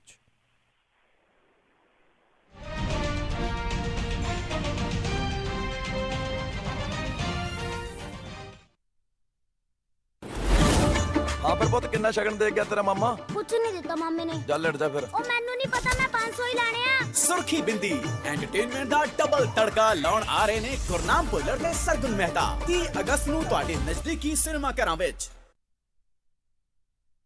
ਸਾਰੇ ਜਾਣੇ ਧਿਆਨ ਦੇਣ, ਪਿਛਲੇ 1.5 ਸਾਲ ਦੇ ਵਿੱਚ ਮਾਰਗੇਜ ਇੰਟਰਸਟ ਰੇਟ ਸਭ ਤੋਂ ਘੱਟ ਰੇਟ ਦੇ ਉੱਤੇ ਹਨ। ਇਸ ਮੌਕੇ ਜੇਕਰ ਤੁਹਾਡੇ ਲੋਨ ਦੀ ਕੀਮਤ 350 ਤੋਂ 484K ਦੀ ਹੈ, 25% ਹਾਊਸ ਦੇ ਵਿੱਚ ਇਕੁਇਟੀ ਹੈ ਤੇ ਕ੍ਰੈਡਿਟ ਸਕੋਰ 740 ਤੋਂ ਉੱਤੇ ਹੈ ਤਾਂ ਰੀਫਾਈਨੈਂਸ ਰੇਟ ਤੇ APR 30 ਸਾਲ ਦੇ ਲਈ 3.5% ਹੈ, 0.no ਕਾਸਟ ਦੇ ਉੱਤੇ। ਜੇਕਰ ਤੁਸੀਂ ਵੀ ਘਰ ਦੇ ਲੋਨ ਨੂੰ ਰੀਫਾਈਨੈਂਸ ਕਰਾਉਣਾ ਚਾਹੁੰਦੇ ਹੋ ਜਾਂ ਵੈਸੇ ਵੀ ਮਾਰਗੇਜ ਦੇ ਲੋਨ ਲੈਣਾ ਚਾਹੁੰਦੇ ਹੋ ਤਾਂ ਅੱਜ ਹੀ ਸੰਪਰਕ ਕਰੋ loanfactory.com ਦੇ ਉੱਤੇ ਜਾਂ ਕਾਲ ਕਰੋ 9169995000 916 999 5000 loanfactory.com 9169995000। ਤੁਸੀਂ ਸੁਣ ਰਹੇ ਹੋ Punjabi radio USA KIID Sacramento 1470 AM। ਆਪਣੇ ਬਿਜ਼ਨਸ ਦੀ ਐਡ ਦੇ ਲਈ ਅੱਜ ਹੀ ਕਾਲ ਕਰੋ 408 272 5200 4082725200। ਡਾਕਟਰਸ ਕਹਿੰਦੇ ਨੇ ਕਿ ਚੰਗੀ ਸਿਹਤ ਲਈ ਚੰਗੀ ਨੀਂਦ ਦਾ ਆਣਾ ਬਹੁਤ ਜ਼ਰੂਰੀ ਹੈ ਔਰ ਵਧੀਆ ਨੀਂਦ ਲਈ ਵਧੀਆ ਮੈਟਰਸਿਸ ਦਾ ਹੋਣਾ ਬਹੁਤ ਜ਼ਰੂਰੀ ਹੈ। ਆਪਣੀ ਨੀਂਦ ਨਾਲ ਖਿਲਵਾੜ ਨਾ ਕਰੋ ਤੇ ਅੱਜ ਹੀ ਵਿਜ਼ਿਟ ਕਰੋ ਮੈਟਰਸ ਐਕਸਪ੍ਰੈਸ ਰੋਜ਼ਵਿਲ ਵਾਲੇ ਅੰਮ੍ਰਿਤਸਰਾਂ ਕੋਲ, ਜਿਨ੍ਹਾਂ ਕੋਲ ਹੈ ਹਾਈ ਕੁਆਲਿਟੀ ਮੈਟਰਸਿਸ, ਉਹ ਵੀ ਹੋਲਸੇਲ ਪ੍ਰਾਈਸਿਸ ਤੇ। ਤੁਸੀਂ ਇੱਥੋਂ Sealy, Simmons, nature sleep gel memory foam, adjustable base ਵਾਲੇ ਗੱਦੇ ਲੈ ਸਕਦੇ ਹੋ ਵੱਡੇ ਸਟੋਰਸ ਨਾਲੋਂ 50 ਤੋਂ 70% ਘੱਟ ਕੀਮਤਾਂ ਤੇ ਹਾਂ, ਯੂਬਾ ਸਿਟੀ, ਡੇਵਿਸ ਅਤੇ ਫੈਲਸਮ ਵਿੱਚ ਮੈਟਰਸਿਸ ਦੇ ਨਾਲ ਫਰਨੀਚਰ ਵੀ ਅਵੇਲੇਬਲ ਹੈ। ਮੈਟਰਸਿਸ ਦੇ ਲਈ ਅੱਜ ਹੀ ਵਿਜ਼ਿਟ ਕਰੋ 1811 Douglas Boulevard road, Roseville, Ross store ਦੇ ਨਜ਼ਦੀਕ। ਵਧੇਰੇ ਜਾਣਕਾਰੀ ਲਈ ਕਾਲ ਅਮਨ ਸਰਾ 530 415 5959 ਤੇ ਯਾਨੀ 5304155959 ਤੇ ਜਾਂ ਫਿਰ 530 376 ਤੇ ਵੀ ਕਾਲ ਕਰ ਸਕਦੇ ਹੋ ਯਾਨੀ 5303007663। ਮੈਟਰਸ ਐਕਸਪ੍ਰੈਸ ਵੱਲੋਂ ਹੈਪੀ ਸਲੀਪ। ਵਿਹਾਣੀਆਂ ਕੋਕਾ ਕੜਵਾ ਦੇ ਮਾਇਆ ਕੋਕਾ। ਮੈਂ ਕਿਹਾ ਸੁਣਦੇ ਨਹੀਂ ਜੀ, ਮੇਰੀਆਂ ਸਾਰੀਆਂ ਸਹੇਲੀਆਂ ਕੋਲ ਸੋਨੇ ਦੇ ਬੜੇ ਸੋਹਣੇ ਸੋਹਣੇ ਗਹਿਣੇ ਆ, ਇੱਕ ਮੈਂ ਹੀ ਆ ਜਿਹੜੀਆਂ ਪੁਰਾਣੀਆਂ ਜੀਆਂ ਵਾਲੀਆਂ ਪਾਈ ਫਿਰਦੀ ਨੂੰ ਕਿੰਨੇ ਸਾਲ ਹੋ ਗਏ ਆ। ਮੈਨੂੰ ਨਹੀਂ ਪਤਾ, ਮੈਨੂੰ ਵੀ ਸੋਹਣੇ ਸੋਹਣੇ ਗਹਿਣੇ ਬਣਵਾ ਕੇ ਦਿਓ। ਲੈ ਇਹ ਕਿਹੜੀ ਗੱਲ ਆ, ਤੂੰ ਚੱਲ ਬੱਗਾ ਜੁਐਲਰਸ ਦੇ, ਮੈਂ ਤੈਨੂੰ ਹੁਣੇ ਲੈ ਕੇ ਦਿੰਨਾ ਸੋਹਣੇ ਸੋਹਣੇ ਗਹਿਣੇ, ਫਿਰ ਦੇਖੀ ਤੇਰੀ ਵੀ ਸਹੇਲੀਆਂ 'ਚ ਟੌਰ ਬਣ ਜਾਊਗੀ। ਬੱਗਾ ਜੁਐਲਰਸ ਸੈਕਰਾਮੈਂਟੋ, ਜਿੱਥੋਂ ਖਰੀਦ ਸਕਦੇ ਹੋ ਵਿਆਹ ਸ਼ਾਦੀਆਂ ਲਈ ਖੂਬਸੂਰਤ ਗਹਿਣੇ ਤੇ ਨਾਲ ਹੀ ਸੋਨੇ ਦੇ ਬਦਲੇ ਕੈਸ਼ ਵੀ ਲੈ ਸਕਦੇ ਹੋ। ਵਿਆਹ ਸ਼ਾਦੀ ਜਾਂ ਕਿਸੇ ਵੀ ਇਵੈਂਟ ਤੇ ਡੈਕੋਰੇਸ਼ਨ ਵੀ ਕਰਦੇ ਹਨ ਤੇ ਹਰ ਤਰ੍ਹਾਂ ਦੇ ਕਸਟਮ ਗਹਿਣੇ ਤਿਆਰ ਕਰਵਾ ਸਕਦੇ ਹੋ। ਹੋਰ ਜਾਣਕਾਰੀ ਲਈ ਕਾਲ ਕਰੋ ਜੌਨੀ ਜੀ ਨੂੰ 9169128842 916 912 8842। ਪਤਾ ਨੋਟ ਕਰੋ 6930 65th street, number 115, Chinatown supermarket, Sacramento. Phone number 916 912 8842 9169128842। Bagga jewellers Sacramento. ਦਿਲ ਤੇਰਾ ਕਾਲਾ ਮੁੰਡਿਆ ਭਾਵੇਂ ਚੰਨ ਤੋਂ ਸੁਨੱਖਾ ਤੇਰਾ ਮੂੰਹ। ਗੋਲਡਨ ਈਗਲ ਬੜੇ ਮਾਣ ਨਾਲ ਪੇਸ਼ ਕਰਦੇ ਨੇ ਇੰਡੀਆ ਤੋਂ ਪੰਜਾਬੀਆਂ ਦਾ ਮਾਣ ਤੇ ਪੰਜਾਬੀਅਤ ਦੀ ਸ਼ਾਨ Diljit Dosanjh. Hi guys, this is Diljit Dosanjh ਤੇ ਮੈਂ ਆ ਰਿਹਾ 7 ਸਤੰਬਰ ਨੂੰ ਔਰਕਲ ਅਰੀਨਾ, ਕੈਲੀਫੋਰਨੀਆ, ਆਕਲੈਂਡ। ਜਿੰਨੇ ਵੀ ਕੈਲੀਫੋਰਨੀਆ ਵਾਲੇ ਆ ਤੁਸੀਂ ਆ ਜਾਓ, ਸਾਰੀ ਰਾਤ ਹੀ ਭੰਗੜੇ ਪੈਣੇ ਆ। ਮੋਰ ਜਿਹੜੀ ਇਨਫੋ ਦੇ ਲਈ ਤੁਸੀਂ ticketmaster.com ਤੇ ਜਾ ਸਕਦੇ ਆ, ਟਿਕਟਾਂ ਵੀ ਉਹਦੇ ਤੇ ਆ, ਬਾਕੀ ਇਨਫੋਰਮੇਸ਼ਨ ਵੀ ਉਹਦੇ ਤੇ ਆ। ਸਾਰੀ ਰਾਤ ਭੰਗੜੇ ਪੈਣੇ ਆ, ਨਾ ਉੱਥੇ ਰੁਕਣ ਵਾਲਾ ਆਪਾਂ ਨੂੰ। ਤੇ ਬਹੁਤ ਬਹੁਤ ਪਿਆਰ ਕੈਲੀਫੋਰਨੀਆ ਵਾਲਿਓ, ਆ ਗਿਆ ਮੈਂ। ਲਾਈਵ ਇਨ ਕਨਸਰਟ ਪੂਰੀ ਫੈਮਿਲੀ ਲਈ, ਜਿਸ ਵਿੱਚ ਦਿਲਜੀਤ ਦੋਸਾਂਝ ਪਰਫਾਰਮ ਕਰਨਗੇ ਆਪਣੇ 40 ਪਰਫਾਰਮਰਸ ਦੇ ਨਾਲ, ਜਿੱਥੇ ਹੋਵੇਗਾ ਸਭ ਤੋਂ ਵੱਡਾ ਸਟੇਜ ਸੈਟਅਪ ਤੇ ਪ੍ਰੋਡਕਸ਼ਨ। ਸੈਕਰਾਮੈਂਟੋ ਵਿੱਚ ਟਿਕਟਸ ਛੀਨਾ ਜੁਐਲਰਸ ਤੋਂ ਖਰੀਦ ਸਕਦੇ ਹੋ ਜਾਂ ਵਿਜ਼ਿਟ ਕਰੋ sulekha.com/diljit ਜਾਂ ਕਾਲ ਕਰੋ 408-418-8657। ਕੱਲ ਵੰਗ ਦੀ ਕਰਾਂ ਜਾਂ ਤੇਰੀ ਸੰਗ ਦੀ, ਦੋਵੇਂ ਚੀਜ਼ਾਂ ਸੋਹਣੀਆਂ ਨਹੀਂ ਦੋਵੇਂ। ਸਤਿ ਸ਼੍ਰੀ ਅਕਾਲ ਜੀ, ਮੈਂ ਹਾਂ ਤੁਹਾਡਾ ਆਪਣਾ ਜੱਸੀ ਸੋਲ। ਤੁਸੀਂ ਸੁਣ ਰਹੇ ਹੋ ਪੰਜਾਬੀ ਰੇਡੀਓ USA।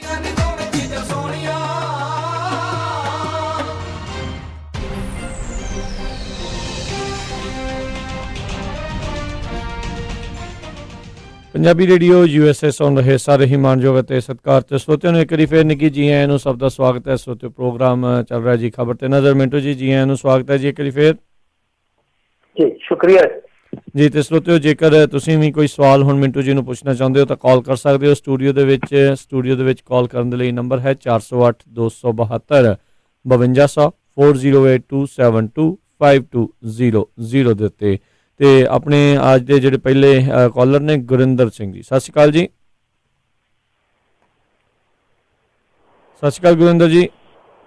ਹਾਂਜੀ ਸਤਿ ਸ਼੍ਰੀ ਅਕਾਲ ਭਾਜੀ। ਸਤਿ ਸ਼੍ਰੀ ਅਕਾਲ ਜੀ। ਹਾਂਜੀ ਕੀ ਸਵਾਲ ਹੈ ਜੀ? ਹਾਂਜੀ ਹਾਂਜੀ ਮੈਨੂੰ ਵੀ ਤੁਹਾਨੂੰ ਪੁੱਛਣਾ ਸੀ ਆਪਣੇ ਨਾ ਇੱਕ ਵੀਡੀਓ ਵਾਇਰਲ ਹੋਈ ਹੈ ਜੇ ਆਪਣੇ ਜ਼ਮੀਨ ਬਾਰੇ ਤੇ ਜੇ ਬੰਦਾ 12-13 ਸਾਲ ਜ਼ਮੀਨ ਉਹ ਤੁਹਾਡੇ ਕਬਜ਼ਾ ਕਰ ਸਕਦਾ ਜ਼ਮੀਨ ਤੇ ਉਹਦੇ ਵਿੱਚ ਕੀ ਸੱਚਾਈ ਆ? ਇੰਨਾ ਪੁੱਛਣਾ ਦੇਖੋ ਨਹੀਂ ਭਾਜੀ ਮੈਂ ਤੁਹਾਨੂੰ ਨਾ ਇੱਕ ਗੱਲ ਕਲੀਅਰ ਕਰ ਦੇਵਾਂ ਕਿ ਇਹ ਅੱਜ ਦਾ ਨਹੀਂ ਹੈ, ਇਹ ਤਕਰੀਬਨ 20 ਦਿਨ ਪਹਿਲਾਂ ਦਾ ਆਇਆ ਹੋਇਆ ਇੱਕ ਫੈਸਲਾ ਵਾ ਹਾਈ ਕੋਰਟ ਨੇ ਸੁਪਰੀਮ ਕੋਰਟ ਨੇ ਪਹਿਲਾਂ ਇਹ ਚੀਜ਼ ਜਿਹੜੀ ਆ ਨਕਾਰ ਦਿੱਤੀ ਸੀਗੀ, ਪਰ ਆਪਣੇ ਹੀ ਫੈਸਲੇ ਨੂੰ ਉਹਨਾਂ ਨੇ ਬਦਲਿਆ ਵਾ। ਹੁਣ ਇਹ ਆ ਕਿ ਜੇ ਕੋਈ ਬੰਦਾ 12 ਸਾਲ ਤੱਕ ਕਬਜ਼ਾ ਧਾਰ ਗਿਆ, ਖਾਸ ਤੌਰ ਤੇ ਮਕਾਨ ਜਿੰਨੀ ਕੋ ਮੈਨੂੰ ਜਾਣਕਾਰੀ ਆ, ਕਿਉਂਕਿ ਜਿੰਨੀਆਂ ਖਬਰਾਂ ਆਈਆਂ ਉਹ ਆਪਾਂ ਆਰਡਰ ਨਹੀਂ ਪੜਿਆ, ਮੈਂ ਸਿਰਫ ਖਬਰਾਂ ਪੜੀਆਂ। ਉਹਦੇ ਬਿਹਾਫ ਤੇ ਤੁਹਾਨੂੰ ਦੱਸ ਦਿੰਦਾ ਕਿ ਜੇ ਰਿਹਾਇਸ਼ੀ ਮਕਾਨ ਤੇ ਕਿਸੇ ਦਾ 12 ਸਾਲ ਕਬਜ਼ਾ ਹੈ ਤਾਂ ਉਸ ਤੋਂ ਬਾਅਦ ਉਹ ਪੱਕਾ ਮਾਲਕ ਮਕਾਨ ਮੰਨਿਆ ਜਾਊਗਾ। ਸੋ ਆਹ ਚੀਜ਼ ਕਲੀਅਰ ਹੈ। ਉਹਦੇ ਵਿੱਚ ਖੇਤੀਯੋਗ ਜ਼ਮੀਨ ਦਾ ਕੋਈ ਅਲੱਗ ਹੈ, ਮੈਨੂੰ ਉਹਦੇ ਬਾਰੇ ਨੌਲੇਜ ਨਹੀਂ ਹੈ ਜਿਹੜੀ ਮੈਂ ਗੱਲ ਤੁਹਾਨੂੰ ਕਹਾਂ, ਠੀਕ ਹੈ ਨਾ। ਜਿਹੜੀ ਗੱਲ ਮੇਰੇ ਕੋਲ ਤਥਾਤਮਕ ਤੌਰ ਤੇ ਹੈ, ਮੈਂ ਉਹ ਖਬਰਾਂ ਖੁਦ ਪੜ੍ਹੀਆਂ ਨੇ, ਔਰ ਇਹ ਗੱਲ ਜਿਹੜੀ ਆ 20-25 ਦਿਨ ਦੀ ਪਹਿਲਾਂ ਦੀ, ਤਕਰੀਬਨ ਮਹੀਨਾ ਪਹਿਲਾਂ ਦੀ ਆ। ਸੋ ਸੁਪਰੀਮ ਕੋਰਟ ਨੇ ਆਪਣਾ ਹੀ ਫੈਸਲਾ ਬਦਲਿਆ। ਉਹਦੇ 'ਚ ਜੇ ਕੋਈ 12 ਸਾਲ ਤੱਕ ਕਬਜ਼ਾ ਧਾਰ ਗਿਆ ਤਾਂ ਉਹ ਉਸ ਤੋਂ ਬਾਅਦ ਮਾਲਕ ਬਣ ਸਕਦਾ।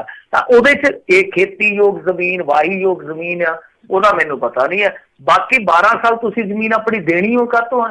ਜਿਹੜੀ ਖੇਤੀਯੋਗ ਜ਼ਮੀਨ ਆ ਇਹ ਦੇਣੀ ਹੋ ਕਾਹਤੋਂ ਆ? ਤਾਂ ਮਕਾਨਾਂ ਦਾ ਤਾਂ ਪਹਿਲਾਂ ਹੀ ਪਤਾ ਕਿੰਨੀਆਂ ਕੋਠੀਆਂ ਲੋਕ ਦੱਬੀ ਬੈਠੇ ਆ ਪਹਿਲਾਂ ਹੀ। ਸੋ ਇਸ ਝੰਜਟ 'ਚ ਪੈਣ ਨਾਲੋਂ ਪਹਿਲਾਂ ਹੀ ਆਪਣਾ ਪੱਕ ਆ ਜਿਹੜਾ ਉਹ ਰੱਖੋ। ਜੀ ਪਰ ਮਿੰਟੂ ਜੀ ਇਸ ਫੈਸਲੇ ਦੇ ਨਾਲ ਤਾਂ ਜਿਹੜੇ ਕਬਜ਼ਾ ਕਰਨ ਵਾਲੇ ਆ ਉਹਨਾਂ ਦੇ ਤੇ ਹੌਸਲੇ ਹੋਰ ਜ਼ਿਆਦਾ ਜਿਹੜੇ ਬੁਲੰਦ ਹੋਣਗੇ ਤੇ ਇਹਦੇ ਕਰਕੇ ਜਿਹੜੇ ਬੈਠੇ ਆ ਨਾ ਉਹਨਾਂ ਨੂੰ ਫਾਇਦਾ, ਜਿਹੜੇ ਪੁਰਾਣੇ ਬੈਠੇ ਆ ਉਹਨਾਂ ਨੂੰ ਫਾਇਦਾ। ਇਹ ਨਹੀਂ ਹੈ ਕਿ ਜਾ ਕੇ ਤੁਸੀਂ ਹੁਣ ਧੱਕੇ ਨਾਲ, ਧੱਕਾ ਤਾਂ ਧੱਕਾ ਹੀ ਆ ਨਾ, ਕੋਈ ਇਹ ਥੋੜੀ ਕਰਕੇ ਕਹੂਗਾ ਕਿ ਨਹੀਂ ਜੀ ਕੋਈ ਗੱਲ 12 ਸਾਲਾਂ ਬਾਅਦ ਮੈਂ ਉੱਥੇ ਦੇ ਦੂੰਗਾ ਜਵਾਬ, 12 ਸਾਲ ਵੇਟ ਕਰੋ, ਕਬਜ਼ਾ ਕਰਕੇ ਕੋਈ ਬਹਿ ਜਾਊਗਾ। ਕਬਜ਼ਾ ਤਾਂ ਕਬਜ਼ਾ ਹੀ ਆ, ਪਰ ਜੇ ਕੋਈ 12 ਸਾਲ ਤੋਂ ਬੈਠਾ ਵਾ ਤਾਂ ਉਹਨੂੰ ਉਹਦੀ ਮਾਲਕੀਅਤ ਮਿਲ ਸਕਦੀ ਹੈ। ਜੀ ਬਿਲਕੁਲ।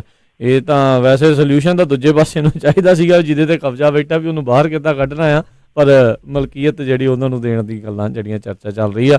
ਕਾਫੀ ਜਿਹੜੀਆਂ ਕਾਲਸ ਮਿੰਟੂ ਜੀ ਇਸ ਦੇ ਬਾਬਤ ਆਪਾਂ ਨੂੰ ਜਿਹੜੀਆਂ ਉਹ ਆ ਰਹੀਆਂ ਸੀ, ਪੁੱਛਣਾ ਚਾਹੁੰਦੇ ਸੀ ਖਾਸ ਕਰਕੇ ਜ਼ਮੀਨਾਂ ਨੂੰ ਲੈ ਕੇ। ਜਿੱਦਾਂ ਤੁਸੀਂ ਕਲੀਅਰ ਕੀਤਾ ਹੈ ਵੀ ਇਹ ਜਿਹੜੇ ਬਹੁਤਾਤ ਦੇ ਵਿੱਚ ਰਿਹਾਇਸ਼ੀ ਜਿਹੜੀ ਆ ਚੀਜ਼ ਦੇ ਲਈ ਹੈਗਾ ਆ, ਜ਼ਮੀਨਾਂ ਦੇ ਬਾਰੇ ਜਿਹੜੀ ਇਸ ਦੇ ਅਜੇ ਕਲੈਰਿਟੀ ਨਹੀਂ। ਅਗਲੇ ਕਾਲਰ ਆਪਣੇ ਨਾਲ ਜੁੜੇ ਨੇ ਅਸ਼ੋਕ ਜੀ। ਸਤਿ ਸ਼੍ਰੀ ਅਕਾਲ ਜੀ। ਹਾਂਜੀ ਸਤਿ ਸ਼੍ਰੀ ਅਕਾਲ ਜੀ। ਸਤਿ ਸ਼੍ਰੀ ਅਕਾਲ ਮਿੰਟੂ ਜੀ, ਜਿਵੇਂ 12 ਸਾਲ ਦੀ ਗੱਲ ਚੱਲਦੀ ਪਈ ਹੈ ਤੇ ਜਿਵੇਂ ਮੈਂ ਇੱਕ ਗੱਲ ਪੁੱਛਣੀ ਚਾਹੁੰਦਾ, ਜਿਵੇਂ ਆਪਣੇ ਘਰ ਦਾ ਬੱਚਾ ਹੈਗਾ ਕੋਈ, ਜਿਵੇਂ ਉਹਨੂੰ ਉਹਦਾ ਹਿੱਸਾ ਦੇ ਦਿੱਤਾ ਹੈ, ਫਿਰ ਵੀ ਉਹ ਸਾਡੇ ਆਪਾਂ ਆਪਣੀ ਮਰਜ਼ੀ ਦੇ ਨਾਲ ਉਹਨੂੰ ਪਿੱਛੋਂ ਆਪਣਾ ਰੱਖਿਆ ਹੈ, ਤੇ ਕਿਆ ਉਹ 12 ਸਾਲ ਹੋ ਗਏ ਹੋਏ ਹੈ ਤੇ ਮਾਲਕ ਜਿਹੜਾ ਇੱਥੇ ਅਮਰੀਕਾ 'ਚ ਬੈਠਾ ਹੈ, ਤੇ ਕਿਆ ਉਹ 12 ਸਾਲਾਂ ਬਾਅਦ ਉਹ ਮਾਲਕ ਬਣ ਜਾਏਗਾ? ਨਹੀਂ ਦੇਖੋ ਤਾਂ ਫਿਰ ਹੁਣ ਜ਼ਾਰਾ ਜੀ ਗੱਲ ਆ, ਜੇ 12 ਸਾਲ ਕੋਈ ਕਬਜ਼ਾ ਆਪਦਾ ਦਿਖਾ ਦਿੰਦਾ ਤਾਂ ਫਿਰ ਜਿਵੇਂ ਅੱਗੇ ਉੱਥੋਂ ਆਈ ਹੈ ਸੁਪਰੀਮ ਕੋਰਟ 'ਚ। ਬਾਕੀ ਏਦਾਂ ਦੇ ਨਾ ਜਿਹੜੇ ਹੁੰਦੇ ਆ, ਕਿਉਂਕਿ ਤੁਸੀਂ ਜ਼ਿਆਦਾ ਪੜ੍ਹੇ ਲਿਖੇ ਲੋਕ ਕਿਉਂ, ਮੈਂ ਤੇ ਬਹੁਤ ਘੱਟ ਪੜ੍ਹਿਆ ਲਿਖਿਆ।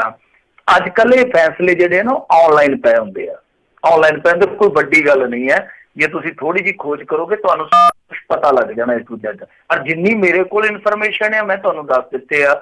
ਬਾਕੀ ਇਹ ਜਿਹੜੇ ਮਾਲ ਦੇ ਹੁੰਦੇ ਆ ਨਾ ਮਾਮਲੇ, ਮੇਰੇ ਤੋਂ ਉੱਤੋਂ ਦੀ ਲੰਘ ਜਾਂਦੇ। ਮੈਂ ਤੁਹਾਨੂੰ ਜਿਵੇਂ ਨਾ ਉੱਚੀਆਂ ਨੇ ਗੱਲਾਂ ਤੇਰੇ ਯਾਰ ਦੀਆਂ, ਲੰਘ ਜਾਂਦੀਆਂ ਫਲਾਈ ਕਰਕੇ, ਮੇਰੇ ਸਿਰ ਤੋਂ ਫਲਾਈ ਕਰਕੇ ਲੰਘ ਜਾਂਦੀਆਂ। ਸੱਚ ਪੁੱਛੋ, ਮੈਂ ਆਪਦੇ ਦਾਦੇ ਤੋਂ ਪਿਓ ਤੋਂ ਆ ਕਰਮਾ ਮਰਲੇ ਫਲਾਂ ਤਕਸੀਮ ਤਮਕਾ ਮੈਨੂੰ ਨਹੀਂ ਪਤਾ ਲੱਗਦਾ, ਸੱਚ ਕਹਾਂ ਤੁਹਾਨੂੰ ਮੈਂ। ਪਰ ਜਿਹੜੀ ਗੱਲ ਮੇਰੇ ਕੋਲ ਇਨਫੋਰਮੇਸ਼ਨ ਸੀ ਮੈਂ ਤੁਹਾਨੂੰ ਦੱਸ ਦਿੱਤੀ ਹੈ, ਜੋ ਮੇਰੇ ਕੋਲ ਸੀਗੀ ਕਿ ਸੁਪਰੀਮ ਕੋਰਟ 'ਚੋਂ ਏਦਾਂ ਦੀ ਭਾਈ ਆਈ ਆ ਇਹ ਵੰਨਗੀ ਜ਼ਰੂਰ ਉੱਥੋਂ ਆਈ ਆ ਨਿਕਲ ਕੇ। ਹੁਣ ਉਹ ਕਿੱਦਾਂ ਲਾਗੂ ਹੁੰਦੀ ਆ, ਉਹਦੇ 'ਚ ਕੀ ਜਿਹੜਾ ਮਾਲਕ ਆ ਉਹਦੇ ਹੱਥ 'ਚ ਅਖਤਿਆਰ ਹੋਣਗੇ, ਜਿਹੜਾ ਕਬਜ਼ਾ ਧਾਰ ਕੇ ਉਹਦੇ ਹੱਕ 'ਚ ਕਿੰਨੇ ਹੋਣਗੇ, ਇਹਦੇ ਬਾਰੇ ਮੈਂ ਮਾਫ ਕਰਨਾ, ਮੈਨੂੰ ਕੁਛ ਨਹੀਂ ਪਤਾ ਹੈਗਾ। ਜੀ ਬਿਲਕੁਲ। ਪਰ ਇਹੀ ਮਿੰਟੂ ਜੀ ਕਿਤੇ ਨਾ ਕਿਤੇ ਸਮੱਸਿਆ ਹੈ ਵੀ ਇੱਦਾਂ ਦੀ ਆਰਡਰਾਂ ਨੂੰ ਸਮਝਣ ਦੇ ਲਈ ਵੀ ਆਮ ਲੋਕਾਂ ਦੇ ਕੋਲ ਜਿਹੜਾ ਥੋੜ੍ਹੀ ਮੁਸ਼ਕਿਲਾਤ ਜਿਹੜੀ ਉਹ ਆਉਂਦੀ ਆ ਵੀ ਐਕਚੁਅਲ ਦੇ ਵਿੱਚ ਅਦਾਲਤ ਕੀ ਕਹਿੰਦੀ ਹੈ, ਤੇ ਕਿਉਂਕਿ ਦਾਅ ਪੇਚ ਵਿੱਚ ਬਹੁਤ ਹੁੰਦੇ ਨੇ, ਵਿੱਚ ਘੁੰਡੀਆਂ ਜਿਹੜੀਆਂ ਕਈ ਤਰੀਕੇ। ਬਿਲਕੁਲ ਇਹਦੇ ਵਿੱਚ ਇਦਾਂ ਦੀ ਭਾਸ਼ਾ ਹੀ ਵੱਖਰੀ ਹੁੰਦੀ ਆ। ਜੋ ਮੁਸਤਕਿਲ ਖਾਤਾ ਫਲਾਣ ਟਮਕਾ, ਮੈਨੂੰ ਤਾਂ ਸ਼ਬਦ ਹੀ ਨਹੀਂ ਪਤਾ ਲੱਗਦੇ। ਜੀ ਆ ਖਾਤਾ ਸਾਂਝਾ ਖਾਤਾ, ਇਹ ਹੈ ਉਹ ਹੈ ਜੋ। ਕਹਿਣ ਦਾ ਭਾਵ ਹੈ ਕਿ ਜੋ ਵੀ ਹੈ ਨਾ, ਆਪਣੀ ਜ਼ਮੀਨ ਦਾ ਜਿਹੜਾ ਨਾ ਭਾਈ ਆਪਦਾ ਆਪ ਕੰਮ ਸੰਭਾਲ ਕੇ ਰੱਖੋ। ਕਿਸੇ ਦੇ ਬਹੁਤਾ ਯਕੀਨ ਨਾ ਕਰੋ। ਕੋਈ 2000 ਘੱਟ ਲੈ ਲਓ ਠੇਕਾ, ਹਾਈਆ ਘੱਟ ਲੈ ਲਓ, ਬੰਦਾ ਕੋਈ ਉਦਾਂ ਦਾ ਦੇਖੋ। ਦੂਜੀ ਚੀਜ਼ ਇਹ ਆ ਕਿ ਜੇ ਤੁਹਾਡਾ ਆਪਣਾ ਕੋਈ ਰੈਸ਼ੀ ਮਕਾਨ ਆ ਤੇ ਕੋਸ਼ਿਸ਼ ਕਰੋ ਕਿ ਪਹਿਲੀ ਗੱਲ ਤੇ ਆ ਤੇ ਨਾ ਹੀ ਹੋਵੇ, ਤੇ ਦੂਜਾ ਪ੍ਰੋਪਰ ਐਗਰੀਮੈਂਟ ਕਰੋ। ਐਗਰੀਮੈਂਟ ਕਰੋ ਕਿ ਇੰਨੇ ਚਿਰ ਬਾਅਦ ਭਾਈ ਉਹ ਜਿਹੜਾ ਮਕਾਨ ਹੈ ਤੁਹਾਨੂੰ ਖਾਲੀ ਕਰਨਾ ਪਊਗਾ ਜਾਂ ਰੀਨਿਊ ਕਰਨਾ ਪਊਗਾ ਐਗਰੀਮੈਂਟ। ਤਾਂ ਪੱਕਾ ਕਰੋ। ਉਹਦੇ ਚ ਕੋਈ ਲੀਗਲ ਐਡਵਾਈਸ ਲੈ ਲਓ। ਜੇ ਤੁਹਾਡੀ ਪ੍ਰਾਪਰਟੀ ਕੋਈ 30-40 ਲੱਖ ਦੀ ਆ, ਜੇ ਕੋਈ 3-4 ਹਜ਼ਾਰ ਵਕੀਲ ਨੂੰ ਦੇਣਾ ਪਊ ਤਾਂ ਕੀ ਫਰਕ ਪੈਂਦਾ? ਜੀ ਜੀ, ਪ੍ਰਾਪਰਟੀ ਤਾਂ ਬਚਦੀ ਹੈ, ਖਤਰਾ ਘਟਦਾ ਆ। ਅਗਲੇ ਕਾਲਰ ਨੇ ਗੁਰਦੇਵ ਸਿੰਘ ਜੀ, ਸਤਿ ਸ਼੍ਰੀ ਅਕਾਲ। ਹਾਂਜੀ ਗੁਰਦੇਵ ਸਿੰਘ ਜੀ, ਕੀ ਸਵਾਲ ਤੁਹਾਡਾ? ਮੇਰਾ ਵੀ ਇੱਕ ਇਹੀ ਕੁਐਸਚਨ ਹੈ ਜੀ, ਵੀ ਇਹਦੇ ਵਿੱਚ ਉਹ ਸਬੂਤ ਜੇ ਪੇਸ਼ ਕਰਨਾ ਹੋਵੇ ਤੇ ਸਬੂਤ ਕਿੱਦਾਂ ਪੇਸ਼ ਕਰ ਸਕਦਾ? ਵੀ ਕਬਜ਼ਾ ਉਹਨਾਂ ਨੇ ਕੀਤਾ ਹੋਇਆ 12 ਸਾਲਾਂ ਤੋਂ, ਕਿੱਦਾਂ ਸਬੂਤ ਪੇਸ਼ ਕਰਨੇ ਉਹਨਾਂ ਨੇ? ਹਾਂਜੀ ਹਾਂਜੀ, ਕੋਈ ਇਕਤਸਾਰ ਨਹੀਂ, ਕੋਈ ਆਪਣੇ ਆਪ। ਤੇ ਦੂਸਰੀ ਗੱਲ ਇੱਕ ਹੋਰ ਹੈ, ਇਹ ਬੈਂਕਾਂ ਬੰਦ ਹੋਈਆਂ ਵੀ ਉਹ ਦੱਸੋ ਕਿਹੜੀ ਬੰਦ ਹੋਈਆਂ? ਹਾਂਜੀ ਕੀ ਕਹਿੰਦੇ? ਦੁਬਾਰਾ ਕਿਉਂ ਬੈਂਕਾਂ ਦਾ ਕਿੱਦਾਂ ਕਹਿ ਰਹੇ ਹੋ ਤੁਸੀਂ? ਇਹ ਬੈਂਕਾਂ ਅੱਜ ਖਬਰ ਸੁਣੀ ਸੀ ਵੀ 6 ਬੈਂਕਾਂ ਬੰਦ ਹੋ ਰਹੀਆਂ, ਕਿਹੜੀਆਂ ਬੰਦ ਹੋ ਰਹੀਆਂ? ਤਾਂ ਇੱਕ ਇਹਦਾ ਕੁਐਸਚਨ ਹੈ ਵੀ ਸਬੂਤ ਕਿੱਦਾਂ ਪੇਸ਼ ਕਰ ਸਕਦੇ, ਜਾਂ ਲਿਖ ਲਿਖਾ ਕੋਈ ਨਹੀਂ, ਉਹ ਕਿੱਦਾਂ ਪੇਸ਼ ਕਰੂਗਾ? ਨਹੀਂ ਭਾਜੀ ਹਾਂਜੀ ਭਾਜੀ, ਮੈਂ ਬੇਨਤੀ ਕੀਤੀ ਨਾ ਕਿ ਮੈਂ ਸਿਰਫ ਤੁਹਾਨੂੰ ਇੱਕ ਸੂਚਨਾ ਕਨਵੇ ਕੀਤੀ ਆ। ਇੱਕ ਸੱਜਣ ਨੇ ਸਵਾਲ ਕੀਤਾ, ਮੈਂ ਤੁਹਾਨੂੰ ਸੂਚਨਾ ਕਨਵੇ ਕੀਤੀ ਆ ਕਿ ਆਹ ਚੀਜ਼ ਮੈਂ ਪੜ੍ਹੀ ਆ। ਹੁਣ ਮੈਂ ਤੁਹਾਨੂੰ ਇਹ ਜਵਾਬ ਨਹੀਂ ਦੇ ਸਕਦਾ ਕਿ ਕਿਉਂਕਿ ਮੈਂ ਉਹ ਨਾ ਆਰਡਰ ਪੜ੍ਹੇ ਆ, ਨਾ ਮੈਂ ਕਿਸੇ ਲੀਗਲ ਟੀਮ ਦਾ ਹਿੱਸਾ, ਹਨਾ। ਯਾਨੀ ਇਹ ਤਾਂ ਤੁਹਾਨੂੰ ਆਰਡਰ ਲੱਭ ਕੇ ਪੜ੍ਹਨੇ ਪੈਣਗੇ ਜਾਂ ਪੜ੍ਹਾਉਣੇ ਪੈਣਗੇ, ਜਾਂ ਜਿਸ ਬੰਦੇ ਨੇ ਕੋਈ ਖਬਰ ਦਿੱਤੀ ਆ, ਕੋਈ ਵੀਡੀਓ ਵਾਇਰਲ ਹੋਈ ਆ, ਉਹ ਬਿਹਤਰ ਤਰੀਕੇ ਨਾਲ ਦੱਸ ਸਕਦਾ। ਤਾਂ ਮੈਂ ਤਾਂ ਸਿਰਫ ਤੁਹਾਨੂੰ ਸੂਚਨਾ ਦਿੱਤੀ ਆ ਕਿ ਇਹ ਸੁਪਰੀਮ ਕੋਰਟ ਨੇ ਆਪਣਾ ਫੈਸਲਾ ਬਦਲਿਆ ਵਾ। ਜੇ ਹੁਣ ਸਬੂਤ ਮੰਗਾਉਣ ਤੇ ਗੱਲ ਆਈ ਹੈ, ਜਿੱਦਾਂ ਹੁਣ ਰੈਸ਼ੀ ਆ, ਤਾਂ ਭਾਈ ਸਾਰਾ ਕੁਝ ਮੇਰਾ ਅਗਲਾ ਮੰਗ ਲੂਗਾ, ਕੱਢ ਲੂਗਾ ਕਿ 12 ਸਾਲ ਦੇ ਲਿਆ ਬਿੱਲ ਕਿੱਥੇ ਆ? ਬਿਜਲੀ ਦਾ ਮੀਟਰ ਤਾਂ ਲੱਗਾ ਹੀ ਹੁੰਦਾ।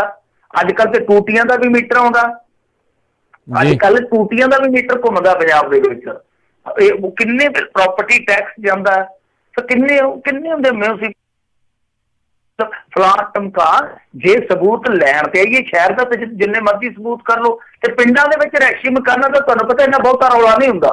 ਪਿੰਡਾਂ ਦੇ ਵਿੱਚ ਇੰਨਾ ਰੌਲਾ ਨਹੀਂ, ਇਹ ਜ਼ਿਆਦਾ ਰੈਸ਼ੀ ਮਕਾਨਾਂ ਦਾ ਰੌਲਾ ਹੁੰਦਾ ਸ਼ਹਿਰੀ। ਹਾਂ ਪਿੰਡਾਂ ਦੇ ਵਿੱਚ ਹੁੰਦਾ ਕਿਤੇ ਲਾ ਲਓ, ਬਹੁਤ ਰੇਅਰ ਆ ਕੋਈ ਝਗੜਾ ਹੋਵੇ। ਇਹ ਝਗੜਾ ਹੁੰਦਾ ਚੱਲਦਾ ਤੁਹਾਨੂੰ ਪਤਾ ਮਾਲਕ ਮਕਾਨਾਂ ਦਾ ਜਾਂ ਕਿਰਾਏਦਾਰਾਂ ਦਾ, ਸ਼ਹਿਰੀ ਦਾ। ਤੇ ਸ਼ਹਿਰ ਦੇ ਵਿੱਚ ਇਸ ਤਰ੍ਹਾਂ ਦੇ ਸਬੂਤ ਬਹੁਤ ਸਾਰੇ ਜਿਹੜੇ ਆ ਇਕੱਤਰ ਕੀਤੇ ਜਾਂਦੇ ਆ।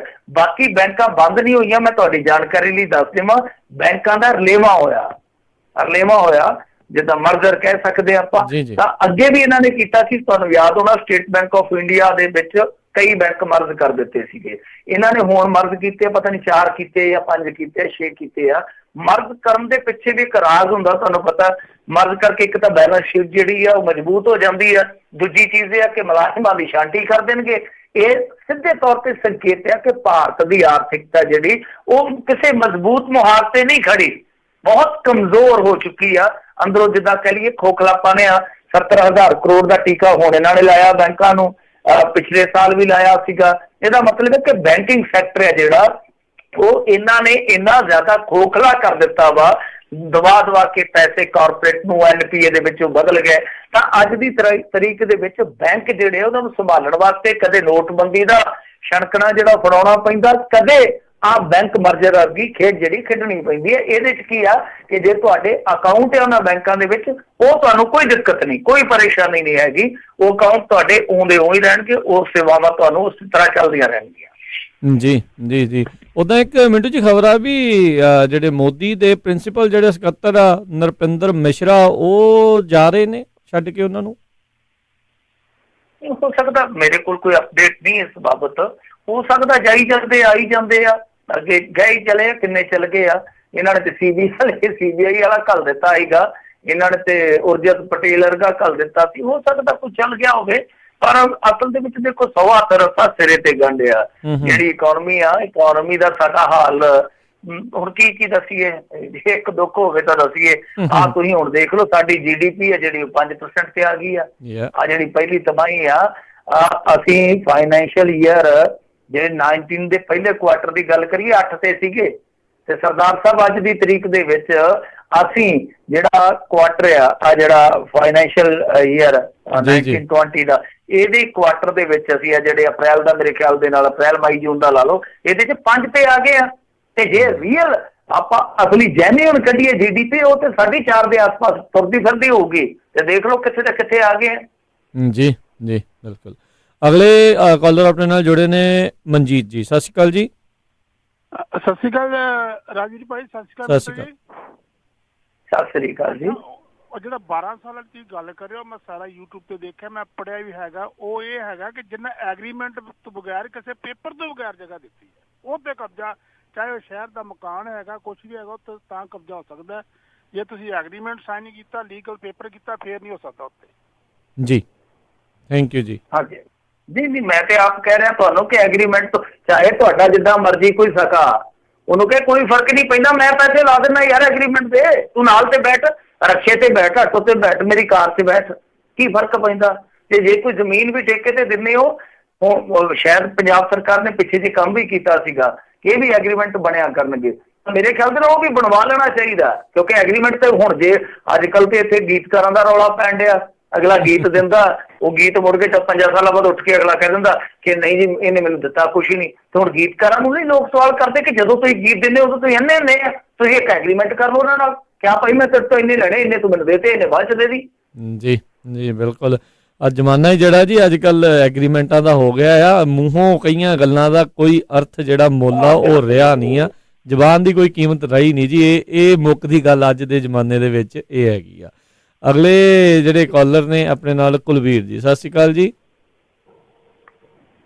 ਸਤਿ ਸ਼੍ਰੀ ਅਕਾਲ ਜੀ। ਸਤਿ ਸ਼੍ਰੀ ਅਕਾਲ ਜੀ। ਕੀ ਸਵਾਲ ਹੈ ਜੀ? ਭਾਜੀ ਮੈਂ ਜੀ ਬਹੁਤ ਦੇਰ ਤੋਂ ਪੰਜਾਬੀ ਰੇਡੀਓ ਤੋਂ ਹੁੰਦਾ, ਪਹਿਲੀ ਵਾਰੀ ਕਾਲ ਕਰਨ ਲੱਗਾ ਜੀ। ਤੇ ਹਾਂਜੀ ਮੈਂ ਪੁੱਛਣਾ ਸੀਗਾ ਜੀ, ਇੱਥੇ ਸੰਤ ਬਲਵੀਰ ਸਿੰਘ ਸੀਚੇਵਾਲ ਦੇਖੋ ਜੀ, ਉਹ ਕਿੰਨਾ ਕੰਮ ਕਰਦੇ ਆ ਨਾ ਭਾਜੀ।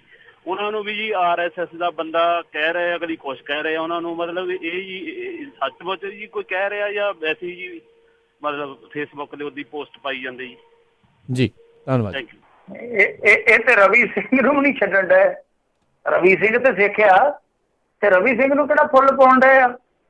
50 ਪੋਸਟਾਂ ਰਵੀ ਸਿੰਘ ਦੇ ਖਿਲਾਫ ਵੀ ਘੁੰਮਦੀਆਂ ਹੋਣਗੀਆਂ, ਸੋ ਕਿਸੇ ਨੂੰ ਨਹੀਂ ਛੱਡਦੇ। ਬਾਕੀ ਮੰਨ ਲਓ ਕੋਈ RSS ਦਾ ਬੰਦਾ, ਜੇ ਉਹ ਕਿਸੇ ਦੇ ਬਿਪਤਾ 'ਚ ਕੰਮ ਆ ਰਿਹਾ, ਤੁਸੀਂ ਪਹਿਲਾਂ ਉਹਦੀ ਵਿਚਾਰਧਾਰਾ ਵੇਖੋਗੇ ਜਾਂ ਉਹਦਾ ਕੰਮ ਵੇਖੋਗੇ? ਮੈਂ ਤੁਹਾਡੇ ਵਿਵੇਕ ਤੇ ਗੱਲ ਛੱਡ ਦਿੰਦਾ। ਮੰਨ ਲਓ ਮੈਂ ਕੋਈ ਸੰਗੀ ਆ ਜਾਂ ਮੈਂ ਖਾਲਿਸਤਾਨੀ ਆ, ਮੈਂ ਬਿਪਤਾ 'ਚ ਕੰਮ ਆ ਰਿਹਾ, ਮਸਲਨ ਕਿਸੇ ਮਰਦੇ ਬੰਦੇ ਨੂੰ ਖੂਨ ਦੇਣਾ, ਹੁਣ ਉਹਦੇ ਘਰ ਵਾਲੇ ਉਹ ਬੰਦੇ ਦੀ ਪੀੜਤ ਦੀ ਜ਼ਿੰਦਗੀ ਵੇਖਣਗੇ ਕਿ ਮੇਰੀ ਵਿਚਾਰਧਾਰਾ ਵੇਖਣਗੇ ਕਿ ਕੀ ਵਿਚਾਰਧਾਰਾ? ਉੱਥੇ ਮੈਂ ਖੂਨ ਦੇ ਰਿਹਾ ਕਿ ਇਨਸਾਨ ਦੇ ਤੌਰ ਤੇ। ਤਾਂ ਮੇਰੇ ਖਿਆਲ ਦੇ ਨਾਲ ਸਾਡੀ ਆ ਜਿਹੜੀ ਸੋਚ ਹੈ ਨਾ, ਇਹ ਸਾਨੂੰ ਬਹੁਤ ਪਿਛਾਕੜ ਕਰੀ ਜਾਂਦੀ ਹੈ, ਬਹੁਤ ਜ਼ਿਆਦਾ। ਖਾਲਿਸਤਾਨੀ ਆ, ਰਾਜਸਥਾਨੀ ਆ, ਹਰਿਆਣਵੀ ਆ, RSS ਵਾਲਾ। ਮੰਨ ਲਓ ਜੇ ਹੁਣ ਡੇਰੇ ਵਾਲਿਆਂ ਨੇ ਉਦੋਂ ਫਤਿਹਵੀਰ ਵਾਲੇ ਮਾਮਲੇ 'ਚ ਕੰਮ ਕੀਤਾ ਹੀ ਸੀਗਾ, ਬਹੁਤ ਸਾਰੇ ਲੋਕਾਂ ਨੇ ਆਖਿਆ ਕਿ ਠੀਕ ਕੀਤਾ ਯਾਰ, ਉਹਨਾਂ ਨੇ ਵਧੀਆ ਕੀਤਾ, ਚਲੋ ਨਾਲ ਲੱਗੇ ਆ, ਹੁਣ ਉਹ ਵੀ ਕੰਮ ਕਰੀ ਜਾਂਦੇ। ਜਿਹੜਾ ਕੋਈ ਚੱਜ ਦਾ ਕੰਮ ਕਰਦਾ, ਚੱਜ ਦਾ ਕੰਮ ਕਰਦੇ ਰਹਿਣਾ ਚਾਹੀਦਾ ਉਹਨੂੰ ਇਹਨਾਂ ਚੀਜ਼ਾਂ ਤੇ ਡਰਨਾ ਹੀ ਨਹੀਂ ਚਾਹੀਦਾ। ਬਲਵੀਰ ਸਿੰਘ ਸੀਚੇਵਾਲ ਨੇ ਦਰਿਆਵਾਂ ਦੇ ਵਹਿਣ ਮੋੜ ਦਿੱਤੇ ਆ। ਮੈਂ ਨਹੀਂ ਸਮਝਦਾ ਕਿ ਉਹਦੇ ਭਗਵੇਂ ਨੂੰ ਵੇਖ ਕੇ ਇਹ ਗੱਲ ਕਹੀ ਜਾਣੀ ਕਿ ਇਹ ਫਲਾਂ ਹੈ ਧਮਕਾ, ਪਰ ਉਹ ਇਹਨਾਂ ਚੀਜ਼ਾਂ ਦੀ ਪਰਵਾਹ ਨਹੀਂ ਕਰਦੇ। ਜਿਹੜੇ ਇਹੋ ਜਿਹੀ ਅਵਸਥਾ 'ਚ ਹੁੰਦੇ, ਇਹੋ ਜਿਹੇ ਲੋਕਾਂ ਦੀ ਪਰਵਾਹ ਨਹੀਂ ਕਰਦੇ। ਪਰ ਜਿਹੜੇ ਲੋਕ ਇਹ ਕਰਦੇ ਆ, ਉਹ ਆਪ ਕਰਨ ਕਤਰਨ ਜੋਗੇ ਕੱਖ ਨਹੀਂ ਹੁੰਦੇ। ਬਸ ਉਹਨਾਂ ਦਾ ਕੰਮ ਇਹੋ ਹੀ ਆ ਕਿ ਫਲਾਣਾ ਇਹ ਧਮਕਾਣਾ ਹੈ। ਜਦੋਂ ਕੋਈ ਵਿਪਤਾ 'ਚ ਕੋਈ ਹੈਲਪ ਕਰਦਾ, ਉਹਦਾ ਮਜ਼ਹਬ ਕੋਈ ਵੇਖਦਾ, ਮੇਰੇ ਖਿਆਲ ਦੇ ਨਾਲ ਉਸ ਤੋਂ ਘਟੀਆ ਇਨਸਾਨ ਦੁਨੀਆ ਤੇ ਕੋਈ ਨਹੀਂ ਹੈ ਜੀ। ਅਗਲੇ ਕਾਲਰ ਨੇ ਨਿੰਦਰ ਜੀ। ਸਤਿ ਸ਼੍ਰੀ ਅਕਾਲ ਜੀ। ਹਾਂਜੀ ਸਤਿ ਸ਼੍ਰੀ ਅਕਾਲ ਦੋਨੋਂ ਵੀਰਾਂ ਨੂੰ। ਸਤਿ ਸ਼੍ਰੀ ਅਕਾਲ ਜੀ। ਮਿੰਟੂ ਭਾਜੀ, ਮੈਂ ਆਪਣੀ ਗੱਲ ਕਹਿਣੀ ਹੈ, ਕੁਝ ਸਵਾਲ ਪੁੱਛਣਾ, ਸਮਝਣ ਦੀ ਕੋਸ਼ਿਸ਼ ਕਰਨਾ। ਮੇਰਾ ਸਵਾਲ ਮੈਨੂੰ ਗੱਲ ਕਰਨੀ ਨਹੀਂ ਆਉਂਦੀ, ਸਮਝਾਉਣਾ ਨਹੀਂ ਆਉਂਦਾ। 90 ਦੇ ਦਹਾਕੇ ਮੈਂ DAV ਕਾਲਜ ਪੜ੍ਹਦਾ ਸੀਗਾ, ਤੇ ਫੀਸਾਂ ਜਦੋਂ ਵੱਧ ਜਾਂਦੀਆਂ ਸੀ ਅਸੀਂ ਰੋਡ ਜਾਮ ਕਰ ਦਿੰਦੇ ਹੁੰਦੇ ਸੀਗੇ, ਕੁਝ ਵੀ ਹੋ ਜਾਂਦਾ ਸੀਗਾ। ਤੇ ਹੁਣ ਜਿੱਦਾਂ ਹੜ੍ਹ ਆਏ ਆ, ਜਿੱਦਾਂ ਸਾਰੇ ਇਕੱਠੇ ਹੋ ਗਏ ਨੇ ਮੁੰਡੇ, ਜਵਾਨ ਕੀ ਬੁਢਾਪਾ ਕੀ, ਹਰ ਇੱਕ ਬੰਦਾ ਇਕੱਠਾ ਹੋ ਗਿਆ ਹੈ। ਤੇ ਇਹ ਬਸ ਹੁਣ ਲੰਗਰ ਲੰਗਰ ਛਕਾ ਕੇ ਸੇਵਾ ਸੁਵਾ ਕਰਕੇ ਘਰੋਂ ਘਰੀ ਬਹਿ ਜਾਣਗੇ ਕਿ ਕੋਈ ਟੀਮ ਅੱਗੇ ਆਊਗੀ। ਸਰਕਾਰਾਂ ਨੇ ਤਾਂ ਕੁਝ ਕਰਨਾ ਨਹੀਂ ਆ, ਸਰਕਾਰਾਂ ਨੂੰ ਕੋਈ ਦਬਾਅ ਪਾਉਣ ਵਾਲਾ ਕੋਈ ਬੰਦਾ ਵਿੱਚ ਲੱਗਦਾ ਕੋਈ ਮੋਰੀਕਾਰ ਹੋਏਗਾ ਕਿ ਇਹ ਅੱਗੇ ਤੋਂ ਹੜ੍ਹ ਨਾ ਆਣ, ਇਹ ਮਾਈਨਿੰਗ ਨਾ ਹੋਵੇ, ਜਿਹੜੇ ਕੋਈ ਵੱਡੇ ਵੱਡੇ ਕਾਰਨ ਨੇ ਉਹਨਾਂ ਦੇ ਉੱਤੇ ਖਿਲਾਫ ਸਰਕਾਰਾਂ ਦੇ ਖਿਲਾਫ ਹੋਇਆ ਜਾਵੇ, ਵੱਡੀ ਕੋਈ ਰਣਨੀਤੀ ਬਣਾਈ ਜਾਵੇ ਕਿ ਸਰਕਾਰਾਂ ਨੂੰ ਗੋਡੇ ਟੇਕਣੇ ਪੈ ਜਾਣ। ਭਾਜੀ ਸੁਣਨ ਦਿਓ ਭਾਜੀ। ਜੀ ਨਹੀਂ ਪਹਿਲੀ ਗੱਲ ਭਾਜੀ, ਕਿਉਂ ਹਰੇਕ ਮਾਮਲੇ 'ਚ ਜਨਤਾ ਨੂੰ ਪ੍ਰੋਟੈਸਟ ਹੀ ਕਿਉਂ ਕਰਨਾ ਪਵੇ? ਮੇਰਾ ਇਹ ਸਭ ਤੋਂ ਵੱਡਾ ਸਵਾਲ ਆ ਕਿ ਕੀ ਅਸੀਂ ਇਸ ਕਰਕੇ ਹੀ ਸਰਕਾਰ ਚੁਣਦੇ ਆ ਕਿ ਮੁੜ ਕੇ ਸਾਨੂੰ ਸਰਕਾਰ ਦੇ ਅੱਗੇ ਜਾਂ ਤੇ ਹੱਥ ਜੋੜਨੇ ਪੈਣ ਜਾਂ ਉਹਦੇ ਹੱਥ ਤੋੜਨੇ ਪੈਣ? ਨੌਬਤ ਹੀ ਕਿਉਂ ਦੀ ਆ? ਕੀ ਤੁਸੀਂ ਆਪਣੀ ਜ਼ਿੰਮੇਵਾਰੀ ਹੈ ਜਿਹੜੀ ਉਹ ਨਿਭਾਉਣ ਵਾਲੀ ਲੀਡਰਸ਼ਿਪ ਚੁਣ ਹੀ ਨਹੀਂ ਸਕਦੇ ਜਾਂ ਪੈਦਾ ਨਹੀਂ ਕਰ ਸਕਦੇ? ਇਹ ਇੱਕ ਬਹੁਤ ਵੱਡਾ ਸਵਾਲ ਹੈ। ਪ੍ਰਸ਼ਨ ਇਹ ਹੋਣਾ ਚਾਹੀਦਾ, ਜਿੱਦਾਂ ਹੁਣ ਹਾਈ ਕੋਰਟ ਨੇ ਕਿਹਾ ਪਿੱਛੇ ਜੇ, ਇਹਨਾਂ ਨੇ ਨਹੀਂ ਮੰਨਿਆ, ਉਹਨਾਂ ਨੇ ਫਿਰ ਇਹਨਾਂ ਨੂੰ ਕਿਹਾ, ਇਹਨੂੰ ਡੀਜੀਪੀ ਨੂੰ ਤਲਬ ਵੀ ਕੀਤਾ ਨਸ਼ੇ ਦੇ ਮਾਮਲੇ 'ਚ ਕਿ ਭਾਈ ਸਕੂਲਾਂ 'ਚ ਸਿਲੇਬਸ ਲਿਆਓ, ਸਕੂਲਾਂ ਦੇ ਬਾਹਰ ਸਾਦੀ ਵਰਦੀ 'ਚ ਪੁਲਿਸ ਵਾਲੇ ਤੈਨਾਤ ਕਰੋ, ਨੋਡਲ ਅਫਸਰ ਤੈਨਾਤ ਕਰੋ, ਮਤਲਬ ਕਿ ਟੀਚਰ ਹੈ ਜਿਹੜੇ ਉਹਨਾਂ 'ਚ ਇੱਕ ਨੋਡਲ ਅਫਸਰ ਤੈਨਾਤ ਕਰੋ। ਜੇ ਕਿਸੇ ਬੱਚੇ ਦੇ ਵਿੱਚ ਕੋਈ ਐਡਿਕਸ਼ਨ ਦੇ ਕੋਈ ਲੱਛਣ ਪਾਏ ਜਾਂਦੇ ਆ ਉਹਦਾ ਤੁਰੰਤ ਇਲਾਜ ਸ਼ੁਰੂ ਕਰਵਾਓ। ਹੁਣ ਕੀ ਗੱਲ ਇਹ ਹਾਈ ਕੋਰਟ ਨੂੰ ਗੱਲ ਕਰਾਉਣੀ ਪੈ ਰਹੀ ਹੈ? ਇਹ ਜ਼ਰੂਰੀ ਹੈ? ਸਰਕਾਰਾਂ ਦਾ ਫਰਜ਼ ਨਹੀਂ ਬਣਦਾ ਕਿ ਆਪਣੇ ਪੱਧਰ ਤੇ ਸੋਚਣ ਕਿ ਇੱਕ ਪੀੜ੍ਹੀ ਡੁੱਬ ਰਹੀ ਹੈ ਸਾਡੀ, ਇੱਕ ਪੀੜ੍ਹੀ ਸਾਡੀ ਖਤਮ ਹੋ ਚੁੱਕੀ ਆ, ਤੀਜੀ ਪੀੜ੍ਹੀ ਫੇਰ ਤਿਆਰ ਆ, ਅਸੀਂ ਆਪਣੇ ਪੱਧਰ ਤੇ ਕਰੀਏ। ਕਹਿਣ ਦਾ ਮਤਲਬ ਪਹਿਲੀ ਗੱਲ ਤੇ ਇਹ ਹੈ ਕਿ ਸਰਕਾਰ ਸਾਡੀ ਇਸ ਤਰ੍ਹਾਂ ਦੀ ਹੋਣੀ ਚਾਹੀਦੀ ਆ ਕਿ ਸਾਡੀ ਨੌਬਤ ਇੱਥੋਂ ਤੱਕ ਆਵੇ ਨਾ।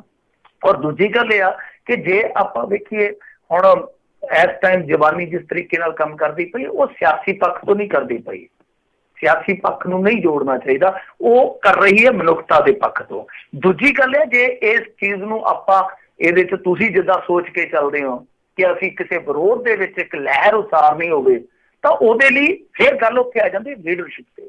ਤਾਂ ਅੱਜ ਦੀ ਤਰੀਕ 'ਚ ਤੁਸੀਂ ਦੱਸੋ, ਚਲੋ ਮੁੰਡੇ ਤੇ ਆ ਵੀ ਜਾਣਗੇ, ਇਹ ਮੁੰਡੇ ਉਹੀ ਆ ਜਿਨ੍ਹਾਂ ਨੇ ਇੱਕ ਵਾਰੀ ਕਿਸਾਨ ਲਹਿਰ ਦੇ ਵਿੱਚ ਵੀ ਯਾਦ ਹੈ ਤੁਹਾਨੂੰ, ਸਾਰਾ ਪੰਜਾਬ ਬੰਦ ਕਰਤਾ ਸੀਗਾ, ਸਾਰਾ ਪੰਜਾਬ ਵੀ ਬੰਦ ਕਰਤਾ ਸੀ। ਇਹ ਉਹੀ ਮੁੰਡੇ ਆ ਜਿਨ੍ਹਾਂ ਨੇ ਆਮ ਆਦਮੀ ਪਾਰਟੀ ਨੂੰ ਖੜੀ ਕਰਕੇ ਤੇ ਨਾਸਾ ਥਾੜੀ ਧੂੰ ਕੱਢਤਾ ਸੀ ਜਿਹੜੀਆਂ ਰਵਾਇਤੀ ਪਾਰਟੀਆਂ। ਪਰ ਉਹਨਾਂ ਦੇ ਨਾਲ ਹੋਇਆ ਕੀ? ਕਿਸਾਨ ਸੰਘਰਸ਼ ਦੇ ਦੌਰਾਨ ਕੀ ਹੋਇਆ? ਤਾਂ ਕਿਹਦੇ ਤੇ ਯਕੀਨ ਕਰਨ ਮੈਨੂੰ ਦੱਸੋ? ਮੁੰਡਿਆਂ ਦੇ ਵਿੱਚ ਕੀ ਕਸੂਰ ਆ? ਕਸੂਰ ਤੇ ਇਹੋ ਹੀ ਆ ਕਿ ਜਿਹੜੇ ਅੱਗੇ ਲੱਗਦੇ ਆ ਮੁੜ ਕੇ ਉਹ ਆਪਣੇ ਸਵਾਰਥ ਸਾਧ ਕੇ ਬਹਿ ਜਾਂਦੇ ਆ ਜਾਂ ਵਿਕ ਜਾਂਦੇ ਆ ਤੇ ਫਿਰ ਇਹ ਘਰਾਂ ਨੂੰ ਮੁੜ ਜਾਂਦੇ। ਫਿਰ ਇਹੀ ਕਹਿਣਗੇ ਕਿ ਦਫਾ ਕਰੋ, ਜੋ ਕਰਨਾ ਅਸੀਂ ਸਿੱਧੇ ਆਪ ਹੀ ਕਰ ਲਾਂਗੇ, ਜੇ ਕਿਸੇ ਦੇ ਕੰਮ ਆਉਣਾ ਠੀਕ ਹੈ, ਇਹਨਾਂ ਨਕੰਮਿਆਂ ਨੇ ਤੇ ਸਾਡੇ ਤੋਂ ਕੰਮ ਲੈ ਕੇ ਸਾਨੂੰ ਵਰਤ ਕੇ ਫੇਰ ਪੁੱਛ ਕੇ ਸੁੱਟ ਜਾਣਾ। ਜੀ ਜੀ, ਸੋ ਉਹਨਾਂ ਨੂੰ ਹੀ ਜਿਹੜਾ ਹੁਣ ਚਾਹੀਦਾ ਆ ਵੀ ਖੁਦ ਆਪਣੀ ਮਿਆਰੀ ਲੀਡਰਸ਼ਿਪ ਜਿਹੜੀ ਉਹ ਤਿਆਰ ਕਰਨ ਤੇ ਨਾਲ ਦੇ ਨਾਲ ਜਿਹੜਾ ਜੀ ਚੰਗੇ ਲੀਡਰਾਂ ਨੂੰ ਚੁਣ ਕੇ ਜਿਹੜਾ ਅੱਗੇ ਲੈ ਕੇ ਆਉਣ। ਤੇ ਜਿੱਦਾਂ ਇਹਨਾਂ ਨੇ ਕਿਹਾ ਮਿੰਟੂ ਜੀ ਵੀ ਪਹਿਲੇ ਸਮਿਆਂ ਦੇ ਵਿੱਚ ਕਾਲਜਾਂ ਦੇ ਵਿੱਚ ਇਸ ਗੱਲੋਂ ਸਿਆਸਤ ਪੱਖੋਂ ਨਾ ਬੜੇ ਸਰਗਰਮ ਰਹਿੰਦੇ ਸੀਗੇ, ਪਰ ਹੁਣ ਅਫਸੋਸ ਵਾਲੀਆਂ ਗੱਲਾਂ ਵੀ ਉੱਥੇ ਸਿਰਫ ਮੂਵੀਆਂ ਸ਼ੂਟ ਹੁੰਦੀਆਂ ਜਾਂ ਗਾਣੇ ਸ਼ੂਟ ਹੁੰਦੇ ਆ ਤੇ ਜਾਂ ਸਿਰਫ ਇਹੀ ਕੁਝ ਲੱਗਦਾ। ਇਲੈਕਸ਼ਨ ਨਹੀਂ ਹੁੰਦਾ, ਵਿਦਿਆਰਥੀ ਚੋਣਾਂ ਹੀ ਨਹੀਂ ਕਰਵਾਈਆਂ ਇਹਨਾਂ ਨੇ। ਬਿਲਕੁਲ ਬਿਲਕੁਲ ਜੀ। ਜਦੋਂ ਹਥਿਆਰਬੰਦ ਸੰਘਰਸ਼ ਵਾਲਾ ਦੌਰ ਖਤਮ ਹੋਇਆ ਉਸ ਤੋਂ ਬਾਅਦ ਇਲੈਕਸ਼ਨ ਹੀ ਨਹੀਂ ਹੋਇਆ। ਹੁਣ ਤਾਂ ਇਲੈਕਸ਼ਨ ਕਰਵਾਉਣਾ ਚਾਹੀਦਾ। ਜਦੋਂ ਤੁਹਾਡੀ ਲੀਡਰਸ਼ਿਪ, ਹੁਣ ਦੇਖੋ ਲੀਡਰਸ਼ਿਪ ਕਿੱਥੋਂ ਨਿਕਲਦੀ ਹੈ ਜੀ? ਲੀਡਰਸ਼ਿਪ ਇੱਥੋਂ ਹੀ ਨਿਕਲਦੀ ਹੈ। ਵਿਦਿਆਰਥੀ ਜਿੰਨੇ ਜੇਤਲੀ ਤੋਂ ਲੈ ਕੇ ਲਾਲੂ ਪ੍ਰਸਾਦ ਯਾਦਵ ਹੋਰੀ, ਇਹਨਾਂ ਦਾ ਪਿਛੋਕੜ ਵੇਖੋ ਜੀ। ਇਹ ਬਾਦਲਾਂ ਵਾਂਗੂ ਨਹੀਂ, ਇਹ ਬਾਦਲਾਂ ਵਾਂਗੂ ਪੁਸ਼ਤੈਨੀ ਨਹੀਂ ਹੈਗੇ। ਇਹ ਉਹ ਲੋਕ ਆ ਜਿਹੜੇ ਵਿਦਿਆਰਥੀ ਯੂਨੀਅਨਾਂ ਚੋਂ ਨਿਕਲੇ ਲੀਡਰ ਆ। ਸੁਸ਼ਮਾ ਸਵਰਾਜ ਤੋਂ ਲੈ ਕੇ ਸਾਰੇ ਇੱਕ ਜਮਾਤ ਆਈ ਸੀ ਉਸ ਟਾਈਮ 80 ਦੇ ਦਹਾਕੇ 'ਚ, 70 ਦੇ ਦਹਾਕੇ 'ਚ। ਹੁਣ ਅੱਗੇ ਜਾ ਕੇ ਲੀਡਰ ਕਿਸ ਤਰ੍ਹਾਂ ਦਾ ਨਿਕਲਿਆ ਉਹ ਨਹੀਂ ਮੈਂ ਕਹਿ ਰਿਹਾ।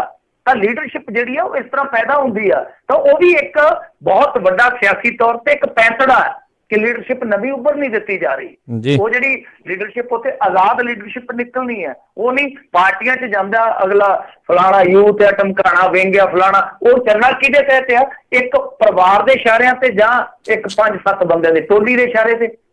ਏਦਾਂ ਲੀਡਰਸ਼ਿਪ ਨਹੀਂ ਨਿਕਲਦੀ ਜੀ ਜੀ। ਬਿਲਕੁਲ ਇਹੀ ਇੱਕ ਵੱਡੀ ਸਮੱਸਿਆ ਹੈ ਵੀ ਚੰਗੇ ਲੀਡਰ ਤੇ ਚੰਗੀ ਪਾਰਟੀਆਂ ਦੇ ਵਿੱਚ ਜਿਹੜੇ ਚੰਗੇ ਬੰਦੇ ਆਉਣੋਂ ਕਿਉਂ ਘਟੇ ਨੇ। ਸਿਰਫ ਤੇ ਸਿਰਫ ਇੱਕ ਘਰ ਦਾ ਇੱਕ ਕਾਰੋਬਾਰ ਬਣ ਕੇ ਇਹ ਜਿਹੜੀ ਸਿਆਸਤ ਆ ਉਹ ਰਹਿ ਗਈ ਆ। ਤੇ ਮਿੰਟੂ ਜੀ ਬਹੁਤ ਬਹੁਤ ਤੁਹਾਡਾ ਧੰਨਵਾਦ। ਸਮਾਂ ਵੀ ਆਪਣੇ ਅੱਜ ਦੇ ਪ੍ਰੋਗਰਾਮ ਦਾ ਹੁਣ ਇੱਥੇ ਹੀ ਸਮਾਪਤ ਆ। ਮਿਲਾਂਗੇ ਆਪਾਂ ਆਪਣੇ ਜਿਹੜੇ ਸਰੋਤਿਆਂ ਨੂੰ ਜਿਹੜਾ ਜੀ ਅਗਲੀ ਵਾਰ। ਉਦੋਂ ਤੱਕ ਲਈ ਮੇਰੇ ਵੱਲੋਂ ਵੀ ਪਿਆਰ ਭਰੀ ਸਤਿ ਸ਼੍ਰੀ ਅਕਾਲ ਜੀ। ਧੰਨਵਾਦ ਮਿੰਟੂ ਜੀ, ਸਤਿ ਸ਼੍ਰੀ ਅਕਾਲ ਜੀ। ਸਤਿ ਸ਼੍ਰੀ ਅਕਾਲ ਜੀ। ਤੇ ਸਰੋਤਿਓ ਇੱਥੇ ਸਮਾਪਤ ਹੈ ਤੇ ਪ੍ਰੋਗਰਾਮ ਖਬਰ ਤੇ ਨਜ਼ਰ ਤੇ ਹੁਣ ਮਿਲਦੇ ਹਾਂ ਅਗਲੀ ਵਾਰ। ਉਦੋਂ ਤੱਕ ਲਈ ਮੇਰੇ ਵੱਲੋਂ ਵੀ ਪਿਆਰ ਭਰੀ ਸਤਿ ਸ਼੍ਰੀ ਅਕਾਲ। ਜਿਹਦੇ ਵਾਸਤੇ ਰਹੋ, ਹੱਸਦੇ ਖੇਲਦੇ ਰਹੋ, ਸੁਣਦੇ ਰਹੋ ਪੰਜਾਬੀ ਰੇਡੀਓ USA।